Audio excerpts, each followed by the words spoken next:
શ્રી કૃષ્ણ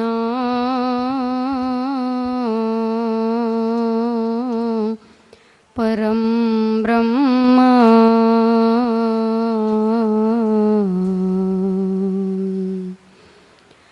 ભગવાન પુરુષોત્તમ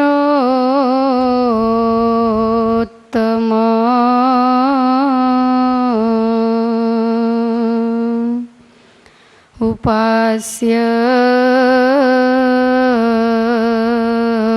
ઇષ્ટદેવોના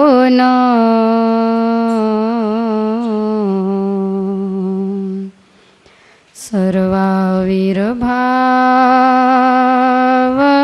કારણમ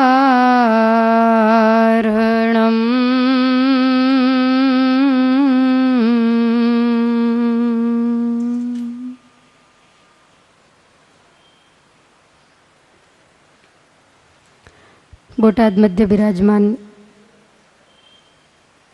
રાજાધિરાજ શ્રી હરિકૃષ્ણ મહારાજ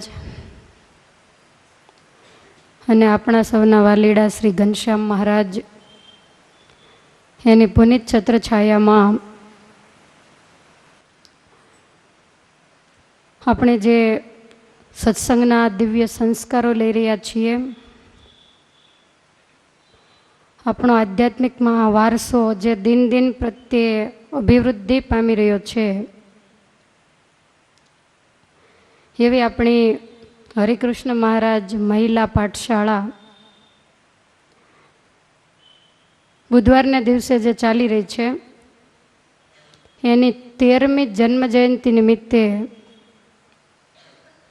વડતાલ લીલા કથામૃત, જેને આપણે 1 અઠવાડિયાથી સાંભળી રહ્યા છીએ, સર્વાવતારી ભગવાન સ્વામિનારાયણનું જે અવતરણ કાર્ય, ચરોતર પ્રાંત ઉપર ભગવાને રાખેલી જે અમી દ્રષ્ટિ, એનો ગુણગાથાઓનો ભવ્ય વારસો જોબનપગી જેવા, કુબેરભાઈ જેવા એકાંતિક હરિભક્તોને ફાળે જાય છે. કથાઓ તો આપણે ઘણી વાર સાંભળી છે.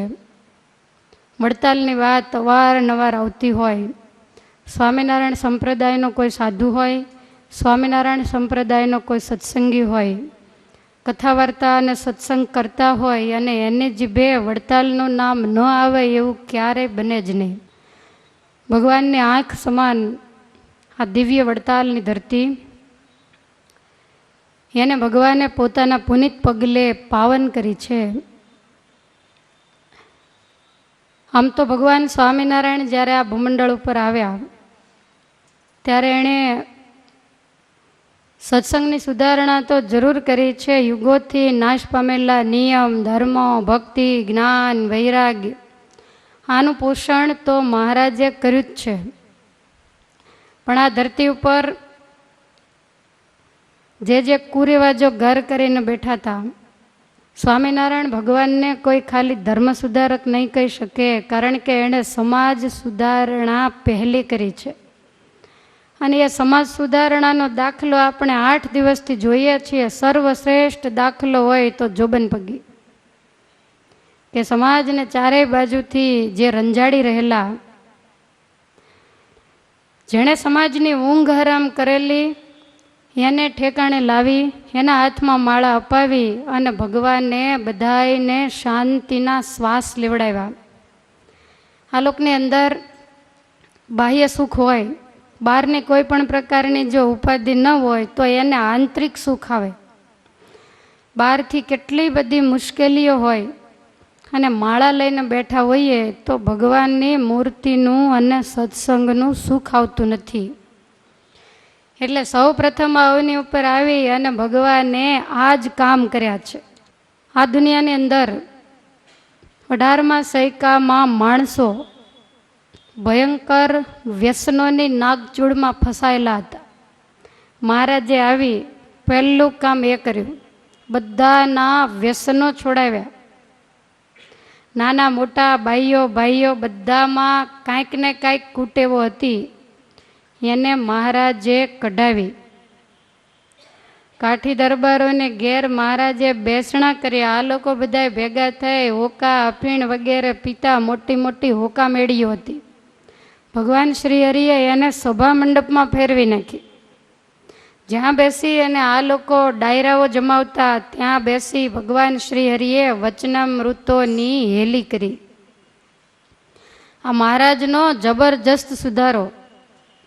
અને બીજા પણ દરેક માણસોની અંદર અનેક પ્રકારના એ વખતે ભાંગ, ગાંજા, ચરસ, અફીણ વગેરેના વ્યસનો હતા.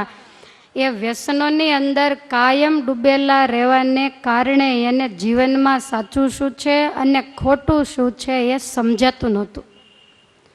ભગવાન એને આમાંથી બહાર લાવ્યા એટલે એને બધો ખ્યાલ આવવા માંડ્યો કે આ વસ્તુ કરાય અને આ વસ્તુ ન કરાય.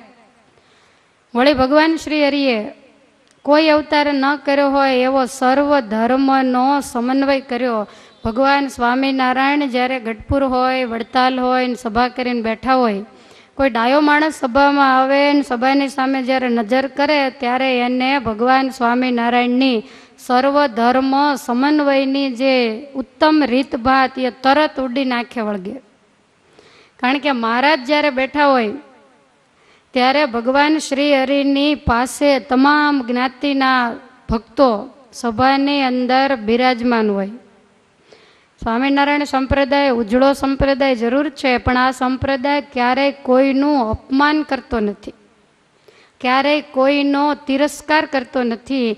ગઢપુરમાં કોઈ દર્શન કરવા જાય અને અક્ષરવડીએ મહારાજ પઢ્યા હોય તો એને પહેલાં જ સરદારના મુસ્લિમ ભક્ત કરીમભાઈનો બેટો થાય. કારણ કે મહારાજ જ્યાં સુધી રહ્યા ત્યાં સુધી કરીમભાઈ ચોકીદારપણું, દ્વારપાળપણું કરતા. પોતે જ્ઞાતિએ કરીને મુસ્લિમ હતા, પણ છતાંય ભગવાને એને હંમેશા પોતાની સાથે રાખ્યા. દાદા ખાચરના બંને કારભારી ખોજા જ્ઞાતિના હતા, લાદા ઠક્કર અને હરજી ઠક્કર, જે આજીવન ભગવાન શ્રી હરિની સાથે રહ્યા. મહારાજે એના ઘેર કેટલીય વાર પધરામણીઓ કરીને એને મહાસુખ આપ્યા. સુરતમાં જ્યારે ભગવાન પધારતા હોય ત્યારે અર્દેશર કોટવાળ, જે પારસી જ્ઞાતિના છે, ભગવાન સ્વામિનારાયણે એને ઉત્તમ ભક્તનો ઇલકાબ આપ્યો અને એને ઘેર પણ ભગવાન શ્રી હરિએ રુસ્તમ બાગમાં બેસણા કર્યા. આ તો વળી બધા ઠીક છે, પણ લીંબલીની કથા ક્યાં અજાણી છે કે ત્યાંના મહાન ભક્ત એવા સગ્રામ વાઘરી, દુનિયા જેના કુબા પાસેથી નીકળે પણ નહીં એના કુબામાં પુરુષોત્તમ નારાયણ રાત રોકાણા. તો આ ભગવાન સ્વામિનારાયણની સર્વ ધર્મ પ્રત્યેની સમાન દ્રષ્ટિ છે, તમામને અપનાવ્યા. જૂનાગઢની વાત પણ ક્યાં અજાણી છે, ત્યાંના ગોવા ભંગી ભગવાન સ્વામિનારાયણના અનન્ય આશ્રિત હતા. છાણી ગામના નારાયણદાસ જે હરિજન વણકર ગણાતા, તો એ પણ ભગવાન શ્રી હરિના અનન્ય આશ્રિત અને સંપ્રદાયના સારા એવા કવિ હતા, જેના ભજનો, જેના કીર્તનો આપણે રોજ ગાઈએ છીએ. તો ભગવાન ખાલી જીવને અક્ષરધામમાં લઈ જવા જ આવ્યા હતા એમ નહીં, પણ આ લોકમાં એણે કેવી રીતે રહેવું, કોને કોની સાથે કેમ રહેવું, આ પણ બધું શીખવાડવા માટે જ આવ્યા હતા. મહારાજ જ્યારે પધાર્યા ત્યારની સ્થિતિ આપણે જાણીએ છીએ. મંત્ર, તંત્ર, દોરા, ધાગા, ઓછાયામાન, પડછાયામાન, ભુવાન, ડાકલાન, એટલી બધી અંધશ્રદ્ધા, વ્યામ ને વશીકરણમાં આ સમાજ ફસાયેલો હતો. મહારાજે બધાયમાંથી પ્રજાને છોડાવી અને મહારાજ કહે છે કે હાથીના પગલામાં બધાયના પગલા આવી જાય. પુરુષોત્તમ નારાયણનો આશરો જો તમે સ્વીકારી લ્યો તો તમારે પછી ક્યાંય ઝૂકવાની, માથા ઘસવાની જરૂર નથી. સંતો દાખલો આપી આપીને સમજાવતા. જંગલની અંદરથી ભરવાડ બકરા ચારી અને ગામ તરફ પાછા આવે ને એમાં એક બકરી છૂટી પડી ગયેલી. હવે આ તો જંગલ વિસ્તાર, રાત્રે વાઘ, સિંહ, ચિત્તા, બીજા ત્રીજા આવે તો આ તો બકરા જેવું ગભરું પ્રાણી, એને મારી નાખે. બકરી બહુ હોશિયાર હતી, જંગલમાં ચાલી જતી હતી, ભૂલી પડેલી, એમાં સિંહનો પંજો દેખી ગઈ ને એની બાજુમાં બેઠી. કોઈ પણ બીજા પ્રાણીઓ આવે એટલે તરત કે જો આ વનરાજનું પગલું છે, જંગલનો રાજા છે, એનો આશરો મેં લીધો છે, જો મને કાંઈ પણ કર્યું તો તમારા સારા વાટ નહીં રહેવા દે. કારણ કે સિંહથી તો બધાય ડરે. હવે આવી રીતે જેટલા પ્રાણીઓ આવ્યા એ બધાય સિંહની બીકે ભાગ્યા. એમાં મધ્યરાત્રિ થતાં વનરાજ સિંહ આવ્યો એટલે પહેલી બકરી કહે છે કે રાજા સાંભળો, અત્યાર સુધી હું જીવતી રહી હોય એનું કારણ છે આ તમારું પગલું. તમારા પગલાથી લોકો આટલા બધા પ્રાણીઓ જો ડરતા હોય અને આજ તમે આવી અને જો મને મારી નાખો તો તમારી મોટાઈ શું? સિંહ કહે છે તારી વાત સાચી જ.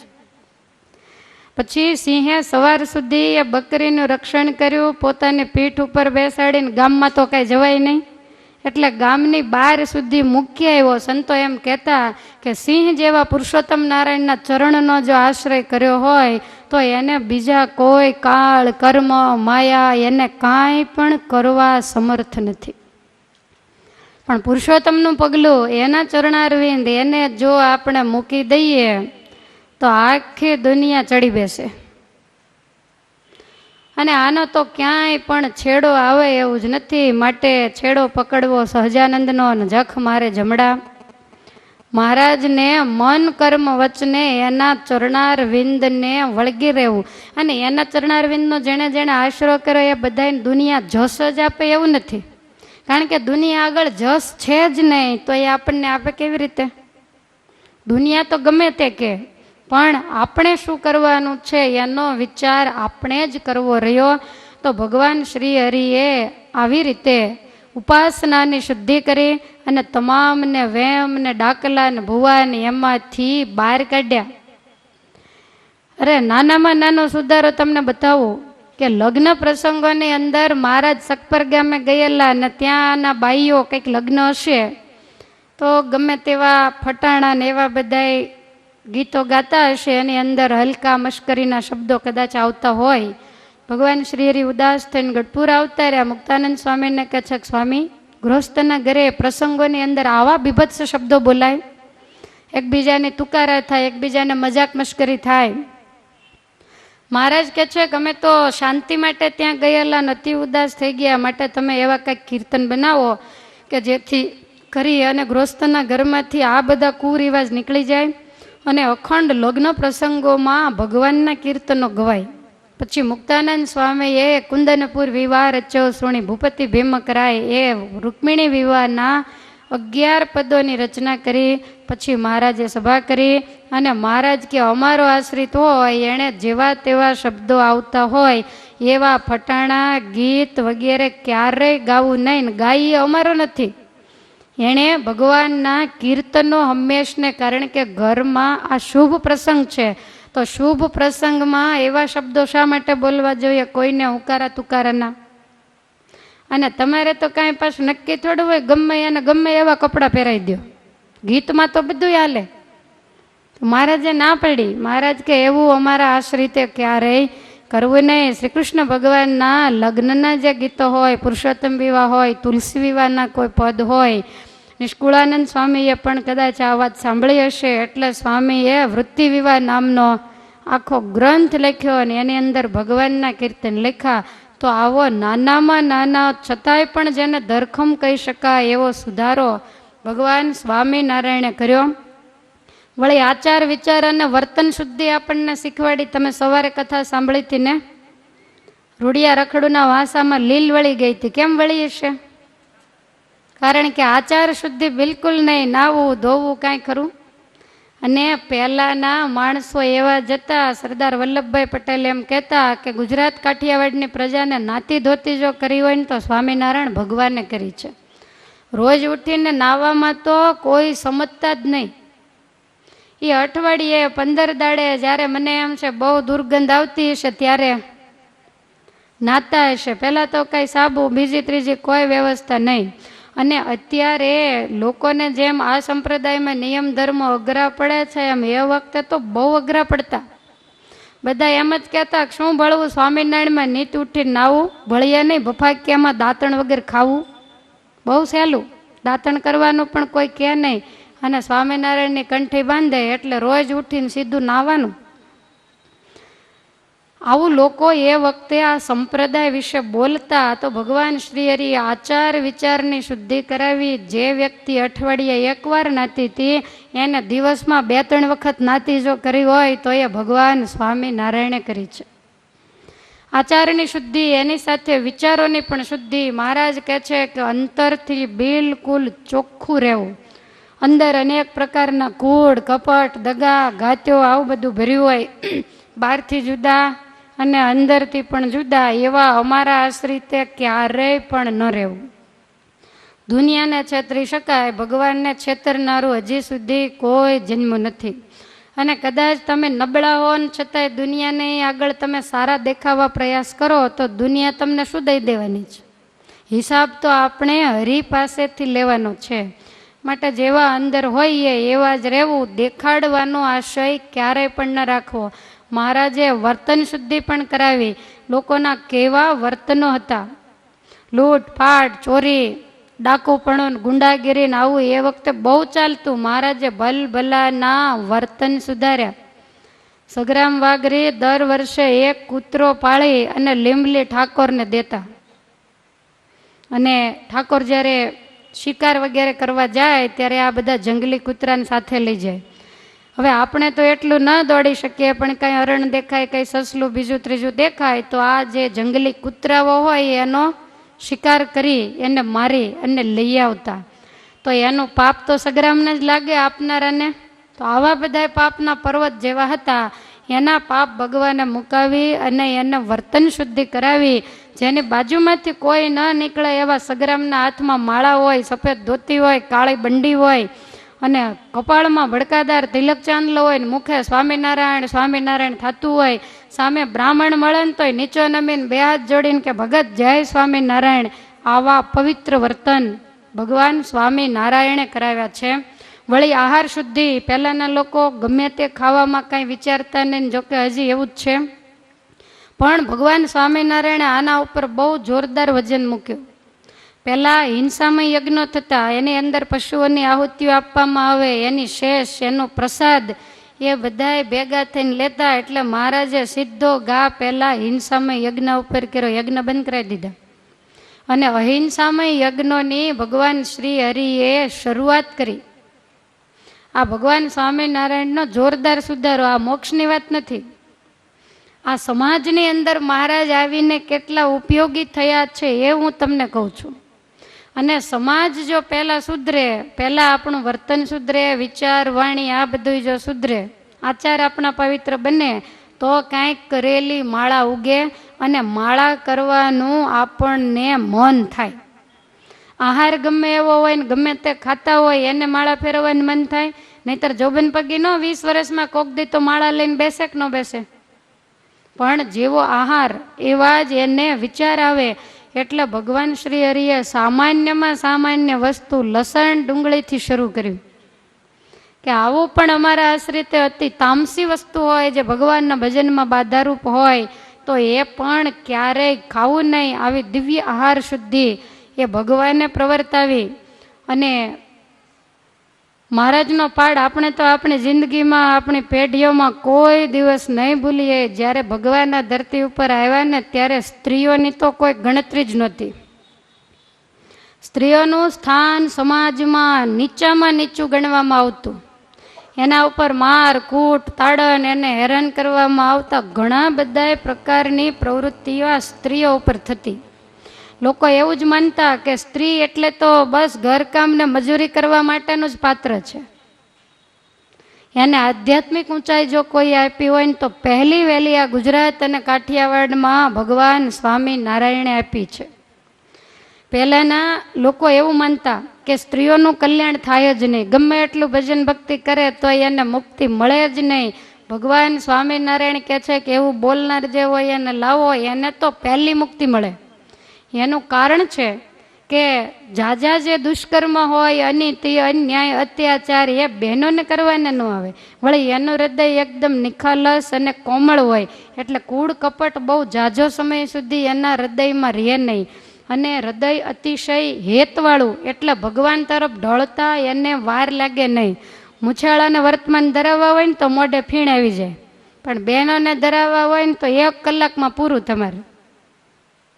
જોબન પગીને વર્તમાન ધરાવવા હતા તો મુક્તાનંદ સ્વામીને ફીણ આવી ગયા ને, એનાથી ન માન્યા. આ તો બધું બહુ અઘરું કામ હતું, પણ ભગવાન સ્વામિનારાયણ બહેનોનું સ્થાન ઊંચું લાવ્યા. અને તો જ અહીં ઠેઠ ચડીને બેઠા હોય ને, ત્યાં કોઈ ચડવા દે?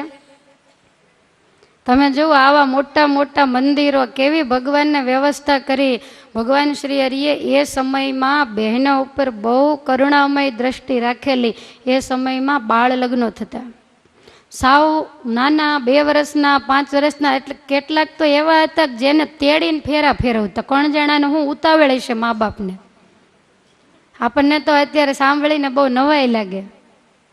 5-5 વર્ષના 7-7 વર્ષના હોય ત્યાં તો એને સગપણને લગ્ન કરી નાખ્યા હોય. તો એ વખતે પુનર્લગ્નની પ્રથા નહોતી, બહુ અંધશ્રદ્ધા હતી. હવે કદાચ એવું બને કે કોઈ પણ કારણસર એ બાળકને કોઈ રોગ લાગુ પડે, બીજું ત્રીજું થાય, 8-10 વર્ષની ઉંમર હોય અને એ આલોક છોડીને જતો રહે, તો ઓલી છોકરીનું શું? 7-8 વર્ષની ઉંમર હોય એને ફરીવાર લગ્ન કરાય નહીં. સમાજમાં આવા કુરિવાજો હતા. ભગવાન શ્રી હરિએ એના માટે બહુ સુંદર વ્યવસ્થા કરી. અરે કદાચ કોઈ મોટી ઉંમર હોય અને ક્યાંય રહી શકે એવું ન હોય, કુટુંબમાં કોઈ એને રાખે એવું ન હોય, તો ભગવાન શ્રી હરિએ એના માટે સાંખ્યોગ ગોઠવા. સાંખ્યોગ પાળીને જેમ પુરુષો હોય એ સાધુ દીક્ષા લઈ અને આજીવન પરમેશ્વરનું ભજન કરે, એમ બહેનો પણ સંત દીક્ષા લઈ અને આજીવન ભગવાનનું ભજન કરે, એવી વ્યવસ્થા કરી. સ્વામિનારાયણ સંપ્રદાયની ખાસિયત તમે જુઓ, બીજા ઘણાય સંપ્રદાયો છે એમાં આચાર્યો હોય, એ આચાર્યો થકી બધા દીક્ષા કે ગુરુ મંત્ર કે એવું લેતા હોય, પણ એક જ સંપ્રદાય એવો છે કે જેમાં આચાર્યની સાથે ભગવાને આચાર્ય પત્ની એને પણ રાખ્યા. ભાઈઓના ગુરુ ભાઈઓ અને બાઈઓના ગુરુ બાઈઓ. જેટલો સંતોને હક એટલો જ બહેનોને હક. આ ભગવાન સ્વામિનારાયણની આપણા ઉપર કૃપા છે. નહીતર માળા લઈને અહીં તમે ક્યાંથી બેઠા હોય કહો? ભગવાને એવી દિવ્ય રીત પ્રવર્તાવી, અને આપણે તો ભગવાનનો ઉપકાર ક્યારેય પણ ભૂલવા જેવો જ નથી. અને આવા ભગવાન સ્વામિનારાયણે સમાજ સુધારણા, ધર્મ સુધારણા, એની સાથે જીવાત્માનું આધ્યાત્મિક લેવલ ઊંચું આવે એના માટે પણ ખૂબ પ્રયાસો કર્યા છે. સ્વામિનારાયણ સંપ્રદાયનો નહીં, પણ આ દેશની અંદર પહેલામાં પહેલો અને મોટામાં મોટો ગદ્ય ભાષામાં ગ્રંથ જો લખાયો હોય ને તો એ સ્વામિનારાયણ ભગવાનનું વચનામૃત છે. પહેલાં પદ્યમાં ઘણા બધા ગ્રંથો હતા કે જેને ગાવાના હોય, પણ સીધા વાંચી શકાય એવો ધાર્મિક ગદ્ય ગ્રંથ જો બહુ મોટો કોઈએ પહેલો વહેલો બહાર પાડ્યો હોય તો એ ભગવાન સ્વામિનારાયણનું આ વચનામૃત છે. ઠેક ઠેકાણે બિરાજમાન થઈ અને મહારાજે આ દિવ્ય વચનામૃત રૂપી પોતાની પરાવાણીનો ધોધ વહેવડાવ્યો છે. અને એ વચનામૃતને જે વાંચે એને 4 વેદ વાંચવાની જરૂર નહીં. 4 વેદને નીચોવી 18 પુરાણનો અર્ક કાઢી અને ભગવાન શ્રી હરિએ આ દિવ્ય વચનામૃત આપણને આપ્યું છે. વડતાલની પવિત્ર ભૂમિમાં પણ ભગવાન શ્રી હરિએ બેસી અને વચનામૃતોનું પાન કરાવેલું છે. આમ તો મહારાજ જ્યારે જ્યારે કંઈ જ્ઞાન વાર્તા કરતા ત્યારે એને 4 સદગુરુઓ હંમેશા નોંધતા. પછી જ્યારે સંપ્રદાય સમક્ષ આ ગ્રંથ મૂકવાનો થયો, એવું કહેવાય છે કે વચનામૃતની સંખ્યા 1400 જેટલી છે. એમાંથી તારણ કાઢી અને સમાજને જે અતિ ઉપયોગી હોય, આમ તો મહારાજે કીધું હોય એ ઉપયોગી જ હોય, પણ વધારે ઉપયોગી થાય આજના સમાજને એવા વચનામૃતોને ખેંચી અને 262ની સંખ્યા કરીને એનો જબરજસ્ત ગ્રંથ બનાવીને સંતોએ આપણી સમક્ષ મૂક્યો છે. જ્યારે વચનામૃતો નક્કી કરવાના થયા કે કયા કયા વચનામૃતો કેવી રીતે બહાર પાડવા, ત્યારે સંતોએ વિચાર કરેલું ભગવાન જ્યાં કાયમ પોતાનું ઘર માનીને રહ્યા હોય, તો એવી ગઢપુરની ધરતી ઉપર જેટલા વચનામૃતો બોલાયા હોય એ તમામ વચનામૃતોને આપણે છપાવીને બહાર પાડવા. એટલે ગઢપુરમાં તો મહારાજ આટલા વર્ષો સુધી રહ્યા હોય તો અનેક વચનામૃતોની હેલી ભગવાન શ્રી હરિએ કરી હોય. ત્યારે બીજા ગામના જે ભક્તો હતા એ બધાએ પણ સંતોને કહ્યું કે અમારા ગામમાં પણ મહારાજે જ્ઞાન વાર્તા કરી છે અને અમારા ગામનું નામ પણ જો વચનામૃતના પાને અમર બને, ત્યાં થયેલા ભક્તો એના નામ પણ અમર બને, તો પાછળના લોકોને ખ્યાલ આવે કે આ ગામની અંદર આ ભક્ત થઈ ગયા ને આ રીતે રહી ગયા. અને આ ગામમાં બેસીને મહારાજે આવા આવા ઉપદેશ આપ્યા છે. એટલે બધાએ ભેગા થઈ મનોમંથન કર્યું. 262 વચનામૃત નક્કી કર્યા. એમાં વધારેમાં વધારે સંખ્યા હોય તો એ ગઢડાની રહી. કારણ કે ગઢડાના કુલ વચનામૃત 184 છે. 262 માંથી 184 તો ખાલી ગઢડાના. પ્રથમ પ્રકરણના 78, મધ્યના 67 અને અંત્યના 39. એટલે કુલ 184 વચનામૃત, એટલે ડબલ ઉપર કહી શકાય જેને. એ ગઢડાના ભાગે આવ્યા. અને ત્યાર પછી બીજો નંબર જો કોઈનો આવતો હોય તો એ છે વડતાલ. વડતાલના 20 વચનામૃત છે. પાછળ 78 વધ્યા, 184 ગયા. એટલે એમાંથી 20 વચનામૃત વડતાલના લીધા.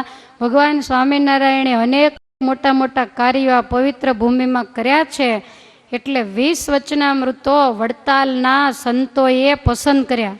અને ત્યાર પછી તો સારંગપુરના 18, લોયાના 18, પંચાળાના 7, અમદાવાદના 3, કારિયાણીના 12, આવી રીતે જ્યાં જ્યાં જે યોગ્ય લાગ્યા એ વચનામૃતો પસંદ કરી અને જબરજસ્ત ગ્રંથ બનાવ્યો. વડતાલમાં ભગવાન શ્રી હરિએ એક જગ્યાએ બેસી અને વચનામૃતો કીધેલા નથી. અલગ અલગ સ્થાનમાં બેસી અને મહારાજ બોલ્યા છે. હું તમને સંભળાવી દઉં. ગોમતીજીને કાંઠે આંબાવાડિયામાં વચનામૃત નંબર 1, 2 અને 5, આ 3 વચનામૃત ગોમતી કિનારે આંબાવાડિયામાં બેસી અને મહારાજ બોલ્યા છે. પછી લક્ષ્મીનારાયણ દેવના મંદિરમાં 2 વચનામૃત, 3 અને 4. તમે આમ નજર સામે દેખાય તો જોવાનો પ્રયાસ કરજો. મંદિરની આગળ મંચ ગોઠવી અને ત્યાં મહારાજે વચનામૃત બોલ્યા નંબર 6, 7, 8, 9 અને 14. તો આ 5 વચનામૃતો મંદિરની આગળ મંચ ઉપર મહારાજ બોલ્યા. પછી લક્ષ્મીનારાયણ દેવના દરબારમાં લીંબ વૃક્ષ નીચે, અત્યારે તમે દરવાજામાં પ્રવેશ કરો એટલે બાજુમાં જે પેલો કેસેટ પુસ્તકનો સ્ટોર છે ને એની સામે છત્રી છે, ત્યાં લીમડાનું વૃક્ષ હતું. અને એ લીંબ વૃક્ષની નીચે મહારાજ 10, 11, 12, 13, 15, 16 અને 20, તો આ 7 વચનામૃતો ભગવાન શ્રી હરિ ત્યાં બોલ્યા છે લીંબ વૃક્ષ નીચે. પછી લક્ષ્મીનારાયણ દેવના મંડપમાં 18મું એક વચનામૃત અને મંદિરની ઉગમણી રૂપચોકી ઉપર 19મું વચનામૃત. આવી રીતે કુલ 20 વચનામૃત છે. એ તમામને અલગ અલગ જગ્યાએ બેસી અને ભગવાનને વહાવ્યા છે. વચનામૃતો તો ગણાય છે, પણ વડતાલના વચનામૃતોની અમુક ખાસિયત છે. વડતાલનું 18મું વચનામૃત, તો એની અંદર ભગવાન શ્રી હરિએ સંપ્રદાયના આચાર્ય, ત્યાગી, ગૃહસ્થ, નાના મોટા તમામ આશ્રિતોને જીવનમાં અવશ્ય જાણવા અને સમજવા જેવી 5 બાબતો કૃપા કરીને 18મા વચનામૃતમાં બતાવેલી છે. થોડી વાર જ્ઞાન ચર્ચા આવે ત્યાં સુધી તમે બરોબર મક્કમ રહેજો, કારણ કે આજે એકાદશી છે. વચનામૃતની વાત આવે એટલે ભલભલા ઢીલા પડી જાય. પણ વડતાલની અંદર મહારાજ બોલ્યા છે એટલે વચનામૃતમાં વડતાલ શું છે એ મારે ખાલી તમને 15 મિનિટ કહેવું છે. તો ભગવાન શ્રી હરિએ 5 બાબતો 18મા વચનામૃતમાં સમજાવી છે. અને એવી 262 વાંચો, આ 5 વાત મહારાજે બીજે ક્યાંય પણ લખી નથી. તો એમાં પહેલી બાબત છે સંપ્રદાયની જે ઓળખાણ મહારાજે કરાવી. મહારાજ કે આ સંપ્રદાયનું બીજું નામ ઉદ્ધવ સંપ્રદાય છે. એવી રીતે રામાનંદ સ્વામી પૂર્વ અવતારે ઉદ્ધવજી હતા. ભગવાન શ્રી કૃષ્ણે જ્યારે દેહોત્સર્ગ કર્યો ત્યારે તે પહેલાં પોતાનું જ્ઞાન એમણે ઉદ્ધવજીને આપેલું અને યોગ્ય સમયે જ્ઞાનનો પ્રચાર કરવાનો આદેશ આપેલો. અને એ જ ઉદ્ધવજી રામાનંદ સ્વામી રૂપે અવતર્યા. આ વાત મહારાજે આ વડતાલના વચનામૃતમાં નોંધી છે. અને પછી એમણે એ જ્ઞાનનો પ્રચાર કર્યો, કથા પ્રસિદ્ધ છે. પછી બીજી વિશેષતા એ છે સ્વામિનારાયણ સંપ્રદાયની ગુરુ પરંપરા. એ મહારાજે 18મા વચનામૃતમાં બતાવી છે. ભગવાન શ્રી હરિના ગુરુ રામાનંદ સ્વામી હતા. રામાનંદ સ્વામીના દીક્ષા ગુરુ આમ તો પહેલા આત્માનંદ સ્વામી હતા અને બીજા ગુરુ શ્રીમદ રામાનુજાચાર્યજી હતા. આત્માનંદ સ્વામી નિરાકારવાદને આશરેલા હતા, એટલે રામાનંદ સ્વામી એનો ત્યાગ કરી અને રામાનુજાચાર્યનું શરણું સ્વીકાર્યું અને રામાનુજાચાર્ય થકી એમણે દીક્ષા લીધી. એ વાત બતાવી. ત્યાર પછી રામાનંદ સ્વામીની ગાદીએ ભગવાન શ્રી હરિએ સ્વીકારી અને મહારાજે ધર્મવંશની અંદર 1882માં સંપ્રદાયનું આચાર્ય પદ ધર્મદેવના પરિવારને આપ્યું. એ આચાર્ય પરંપરાની જે ઇતિહાસની કડી એ પણ આ વચનામૃતની અંદર ભગવાન શ્રી હરિએ બતાવી છે. ત્યાર પછી ત્રીજીવ મહારાજે એવું કહ્યું કે અમારા સંપ્રદાયમાં સાંપ્રદાયિક શાસ્ત્રો ઉપરાંત અમને 8 સત્શાસ્ત્રો માન્ય છે, ઇષ્ટ છે, પ્રિય છે. વેદ, વ્યાસસૂત્ર, શ્રીમદ ભાગવત, ભગવદ્ ગીતા, વિદુર નીતિ, વિષ્ણુ સહસ્ત્રનામ, સ્કંદ પુરાણના વિષ્ણુખંડમાં જેનો સમાવેશ કરેલો છે એવું વાસુદેવ મહાત્મય અને યાજ્ઞવલ્ક સ્મૃતિ. આપણે નાના હતા ત્યારે આ બધું શીખ્યા હતા ને, હવે મોટા થઈ ગયા એટલે બધું ભૂલી ગયા. સંપ્રદાયના 8 સત્શાસ્ત્રોના નામ આપણે મોઢે બોલતા, પણ હવે કાંઈ જરૂર નહીં, કારણ કે અક્ષરધામના દરવાજા આપણા માટે તો જાણે ખુલ્લી જ ગયા છે. તો ભગવાન શ્રી હરિએ આ 8 સત્શાસ્ત્રો માન્ય રાખ્યા. મહારાજ કહે છે કે અમુક અમુક નિર્ણયો એ દરેક શાસ્ત્રમાં અલગ અલગ આપેલા હોય તો અમારા આશ્રિતોએ ધર્મશાસ્ત્રની અંદર યાજ્ઞવલ્ક સ્મૃતિ તો એને માન્ય રાખીને એને પૂછી અને વર્તવું. અને છેલ્લે તો મહારાજે દયા કરીને મહારાજને ખ્યાલ જ હતો કે આ લોકો કાંઈ વેદને એવું લેવા નહીં જાય, એટલે પછી બધાયનો નિચોડ શિક્ષાપત્રીમાં મહારાજે લખી નાખ્યો.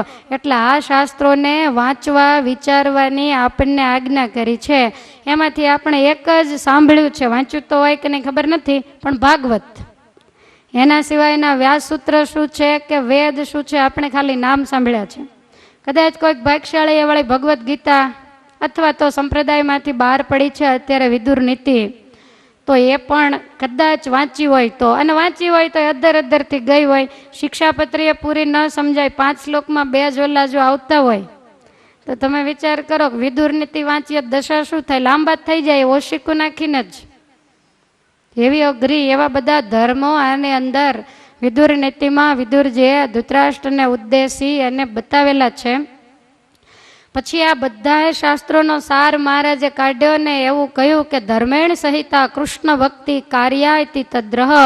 અમારા આશ્રિતોએ હંમેશા ધર્મે સહિત ભક્તિ કરવી. કારણ કે આ શાસ્ત્રોમાં ક્યાંક ધર્મને પ્રાધાન્ય બતાવ્યો હોય, ક્યાંક ભક્તિને પ્રાધાન્ય બતાવ્યું હોય, ક્યાંક વળી જ્ઞાનને પ્રધાનપણું આપ્યું હોય તો આપણે ગૂંચવાઈ જઈએ. એટલે મહારાજ કે ભક્તિ જરૂર કરવી, પણ ધર્મ વગરની નહીં, ધર્મે સહિત ભક્તિ અમારા આશ્રિતોએ કરવી. તો આ રીતે ભગવાને શાસ્ત્રો બતાવ્યા, એને ભણવા ભણાવવાની આજ્ઞા કરી. અને ત્યાર પછી નાના મોટા આશ્રિતોએ સંપ્રદાયની જે જીવન જીવવાની પ્રણાલિકા, એના જે નિયમો, એનું અવશ્ય પાલન કરવું એ ભાર મૂકી અને મહારાજે આ 18મા વચનામૃતમાં બતાવ્યું છે. ત્યાર પછી ઉપાસના શુદ્ધિ એ પણ 5મું વિશેષતા એ આ 18મા વચનામૃતમાં બતાવે. ભગવાનની મૂર્તિઓ તો બહુ છે, ભગવાનના અવતારો પણ બહુ છે, મૂર્તિઓનું બહુપણું હોવા છતાં ભગવાનનું સ્વરૂપ એક અને અભિન્ન છે એવી દ્રઢ સમજણ શાસ્ત્રોમાં. ભગવાનના જે પરોક્ષ સ્વરૂપો કહેલા છે તેમાં, ભગવાનનું પ્રત્યક્ષ માનુષ્ય સ્વરૂપ તમને દેખાય છે તેમાં, અને એ ભગવાનના અર્ચા સ્વરૂપમાં કાંઈ ફેર નથી. એ ત્રણેય એક જ છે એવું ભગવાન શ્રી હરિએ આ વડતાલના વચનામૃતમાં બતાવ્યું. માન્યતાને અનુસાર જીવન જીવવાની રીતિ, ભગવાનના જુદા જુદા સ્વરૂપો, એને કારણે ઉપાસનામાં ભિન્નતા થઈ ગઈ. કોઈ કહે છે હું આને માનું, કોઈ કહે છે હું આને માનું. ઘણા તો લીલાઓને કારણે પણ ઉપાસનામાં ભેદ પાડે છે. તમે જોજો વૈષ્ણવ સંપ્રદાયમાં એ લોકો દ્વારકાધીશને ન માને, નાના એવા બાલ લાલજી હોય એને માને. તો એ જ લાલજી મોટા થયા, એ જ લાલજી મોરલી મૂકી અને મથુરા ગયા, અને એ જ દ્વારિકાના રાજા થયા. બાળ સ્વરૂપે હતા ત્યારે એણે અસુરોને જરૂર માર્યા, પણ દુનિયાનો વધારે બગાડતો એણે દ્વારકામાં જઈને કાઢ્યો. તો દ્વારકાધીશને ન માને તો અમુક સંપ્રદાય એવો હોય કે સુદર્શન ચક્રધારી કૃષ્ણને એકને જ માને, એ નાના બાલકૃષ્ણને તો માને જ નહીં. તો મહારાજ કહે છે કે લીલા ભેદે કરીને ક્યારેય પણ ઉપાસના ભેદ કરવો નહીં. નાના હતા તોય નંદનંદન જતા, દ્વારકાના રાજા થયા, 16,108 પટરાણીઓના સ્વામી થયા, તોય એ તો નંદનંદન જ છે, એમાં કોઈ ભેદ નથી. એટલે એ વખતે કંઈક મહારાજે આવું જોયું હશે એટલે આને અંદર લખી નાખ્યું. તો મહારાજ કહે છે કે આવી રીતે ઉપાસનાની અંદર જે ભેદ બુદ્ધિ પાડે તો એને બહુ દોષ લાગે છે. પછી બીજા વચનામૃતમાં મહારાજે એ પણ બતાવ્યું, વેદ, સાંખ્ય, યોગ, પંચરાત્ર, આ જે બધા ચારેય શાસ્ત્રો છે એનો સમન્વય કરી અને ભગવાનના સ્વરૂપનો નિશ્ચય અને આશ્રય જે કરે એને સંપૂર્ણપણે જ્ઞાની કહેવાય, અને એનો નિશ્ચય એ ક્યારેય પણ ફગે નહીં. ઉપરથી કોકનું જોઈને કોકના કહેવાથી સમજણ વગર કદાચ આપણે ભગવાનનો નિશ્ચય કર્યો હોય તો જિંદગી તો વાવાઝોડાથી ભરેલી છે, એવું કંઈક વાવાઝોડું આવે એટલે ભગવાનનો નિશ્ચય તરત જ ફગી જાય. તો મહારાજ કે આને સંપૂર્ણ જ્ઞાનની ન કહેવાય. તો આવી રીતે ભગવાન શ્રીહરિએ સમજાવ્યું છે. 14મા વચનામૃતમાં વડોદરાના વાઘમડિયા રામચંદ્રએ ભગવાનને પ્રશ્ન પૂછ્યો કે મહારાજ કુપાત્ર જીવ જણાતો હોય ને એને પણ સમાધિ થઈ જાય તો આનું શું કારણ હશે? ભગવાન શ્રી હરિએ એનો જવાબ આપ્યો. આપણે બહુ જાજુ નહીં લઈએ હો. ધર્મશાસ્ત્રને વિશે વર્ણાશ્રમના ધર્મ કયા છે ને એ થકી જે બાહ્ય વર્તતો હોય તો લોકો એવું માને કે આ કુપાત્ર છે. તમે બરોબર ધ્યાન દો એટલે સમજાય. એકલા વાંચતા હોય ત્યારે તો આંગળીઓને આંખું જ ફરતી હોય. તો રામચંદ્રનો પ્રશ્ન એવો છે કે જીવ કુપાત્ર જેવો કુસંગી જેવો દેખાતો હોય અને છતાંય પણ એને સમાધિ થઈ જાય, એનું શું કારણ હશે? ત્યારે ભગવાન શ્રી હરિ કહે છે કે ધર્મશાસ્ત્રમાં જે વર્ણાશ્રમના ધર્મ બતાવ્યા હોય એ ધર્મને પાળતો ન હોય, એ ધર્મની મર્યાદાને તોડીને જે વર્તતો હોય તો દુનિયા એવું માને કે આ કુપાત્ર માણસ છે. સમજાણો? હવે આ જે કુપાત્ર માણસ હોય એને ભગવાન કે ભગવાનના સંતનો હૈયામાં જો ગુણ આવી ગયો હોય તો એ ભલે ધર્મ નિયમ નથી પાળતો, કુપાત્ર છે, પણ ભગવાનનો સાધુનો ગુણ આવ્યાથી એને મોટું પુણ્ય ઉદય થાય. અને વર્ણાશ્રમના ધર્મ જે લોપાતા પાળ્યા નહોતા એનું જે પાપ હોય એ બધું નાશ પામી જાય. એટલે પેલો જીવ એકદમ પવિત્ર થઈ જાય, અને જે પવિત્ર થાય એનું ચિત્ત ભગવાનની મૂર્તિમાં ચોટે એટલે સમાધિ થઈ જાય. તો કુપાત્ર જીવને સમાધિ થવાનું આ કારણ છે. વળી મહારાજ કહે છે કે વર્ણાશ્રમના ધર્મ એને પૂરેપૂરા પાળતો હોય તો દુનિયા એને એમ કે આ તો બહુ મોટો ભગત છે, આ તો સુપાત્ર છે, આ તો ધર્મવાળો છે, આવું દુનિયા માને. પણ ધર્મ બધા જ પાળવા છતાં એ ક્યારેક સત્સંગની, ભગવાનના સાધુ, ભગવાનના અવતાર મૂર્તિ એનો જો દ્રોહ કરતો હોય તો એને સત્પુરુષના દ્રોહનું એટલું બધું પાપ લાગે કે વર્ણાશ્રમના ધર્મ પાળ્યાનું પુણ્ય બળીને ભસ્મ થઈ જાય. એટલે સત્પુરુષનો જે દ્રોહ કરનારો એ પંચમહાપાપનો કરનારો એથી પણ વધારે પાપી છે.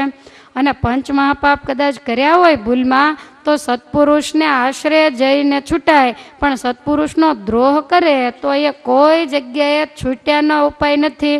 આપણે કાયમ કહીએ છીએ અન્ય ક્ષેત્રે કૃતમ પાપમ તીર્થક્ષેત્રે વિનશ્યતિ, અને તીર્થક્ષેત્રે કૃતમ પાપમ વજ્રલેપો ભવિષ્યતિ. ત્યાં જઈને જે પાપ કર્યા હોય તો એ કાયમને માટે વજ્રલેપ થાય, એનું કોઈ પ્રાયશ્ચિત નથી. અને સત્પુરુષનો આશરો કરે, ગમે એવો કુપાત્ર હોય, પાપી હોય, તોય પણ એ અતિ પવિત્ર થઈ જાય. સવારની કથા ક્યાં અજાણી છે રૂડિયાની, બ્રહ્માનંદ સ્વામીનો સમાગમ કર્યો, એની સાથે રહ્યો તો પર્વત જેવા પાપ હતા છતાંય બળી અને રખડુમાંથી ભગત થઈ ગયો. તો આ વચનામૃત એની સાક્ષી પૂરે છે. અને એ જીવ જ્યારે પવિત્ર થઈ જાય, પાપી હોય, એ સત્પુરુષના યોગ્ય કરીને એનો ગુણ લેવાથી તો એ પાપીને પણ સમાધિ થઈ જાય. અને સત્પુરુષનો દ્રોહી હોય ને ગમે એવો ધર્મવાળો જણાતો હોય તો એ મહાપાપી છે, દુનિયાને એમ લાગે કે આ ભગત છે, પણ એને સમાધિ થતી નથી. માટે મહારાજ કહે છે વાઘમડિયા રામચંદ્રને કે જેને વિમુખ જીવ પાપી જાણે એ પાપી નથી, અને જેને પુણ્યશાળી જાણે એ પુણ્યશાળી નથી. બહારના દેખાવે કરીને કાંઈ પાપી નથી થઈ જવાતું, અને બહારના દેખાવે કરીને કાંઈ ભક્ત નથી થઈ જવાતું. આવી મુદ્દાની વાત દરેકને લાગુ પડે એવી ભગવાન સ્વામિનારાયણે આ વચનામૃતની અંદર કરી. તો ભગવાન શ્રી હરિને વડતાલની અંદર શોભારામ શાસ્ત્રીએ પ્રશ્ન પૂછેલો, મહારાજ દેવી ને આસુરી બે પ્રકારના જીવ છે, તો એ અનાદિકાળના છે કે કોઈકને યોગ્ય કરીને થયા છે? આ મુદ્દાનો પ્રશ્ન છે. જન્મ્યા ત્યારથી જ આસુરી હતા કે જન્મા પછી એ આસુરી થયા છે? મહારાજ કે દેવી ને આસુરી બે પ્રકારના જીવ છે. એ તો જ્યારે પ્રલય થયો હોય ત્યારે માયાને વિશે લીન થઈ ગયા હોય, પછી જ્યારે દુનિયાનું સર્જન થાય જગતનું, ત્યારે એ બે પ્રકારના જીવ જેવો જેનો પ્રકાર ને જેવો જેનો ભાવ એ રીતે આ પૃથ્વી ઉપર જન્મ ધારણ કરે. હવે એની અંદર કેટલાક સાધારણ જીવ હોય એ તો દેવીની ભેગા રહેવાથી દેવી થયા હોય, એ દેવી ન હોય અને આસુરી ન હોય, વચલા અપક્ષમાં હોય. તો એ દેવીની સાથે રહે એ દેવી થઈ જાય, અને આસુરીનો જેને કાયમ યોગ થાય તો એ આસુરી થઈ જાય. અને કેટલાક દેવીને આસુરી જીવ છે એ તો જેવા કર્મ કરતા જાય એવા ભાવને પામતા જાય. પહેલાં સારા હોય, પછી ધીમે ધીમે ખોટાની સોબતે ચડી જાય અને કામ મોડા થતા જાય, તો એની આસુરી બુદ્ધિ એ ધીમે ધીમે વધતી જાય. કદાચ થોડી ઘણી આસુરી બુદ્ધિ હોય, પણ એ સારાને સંગે જો ચડી જાય તો ધીરે ધીરે એની આસુરી બુદ્ધિ નાશ પામતી જાય. એટલે ભગવાન શ્રી હરિ કહે છે કે આસુર ભાવને દૈવી ભાવને વિશે જે મુખ્ય હેતુ છે આસુરી અને દૈવી થવાનો, એ એક હેતુ છે. એ કયો? તો કે સત્પુરુષનો કોપ અને અનુગ્રહ. જેના ઉપર સત્પુરુષનો કોપ થાય એની બુદ્ધિ દિવસે દિવસે આસુરી થતી જાય. અને કદાચ થોડી ઘણી આસુરી બુદ્ધિ હોય, પણ સત્પુરુષનો જેના ઉપર રાજીપો થાય તો એની બુદ્ધિ દિવસે દિવસે દૈવી થતી જાય. પછી મહારાજે દાખલો આપ્યો કે જય અને વિજય ભગવાનના પાર્ષદ હતા, વૈકુંઠ લોકની અંદર રહેતા જ્યાં માયા નથી. પણ સત્પુરુષ એવા જે સનકાદિક એનો દ્રોહ કર્યો તો એ આસુર ભાવને પામી ગયા. અને કેવા ભયંકર અસુર થયા! 3 જન્મમાં જેણે આખી ધરતીને ધ્રુજાવી.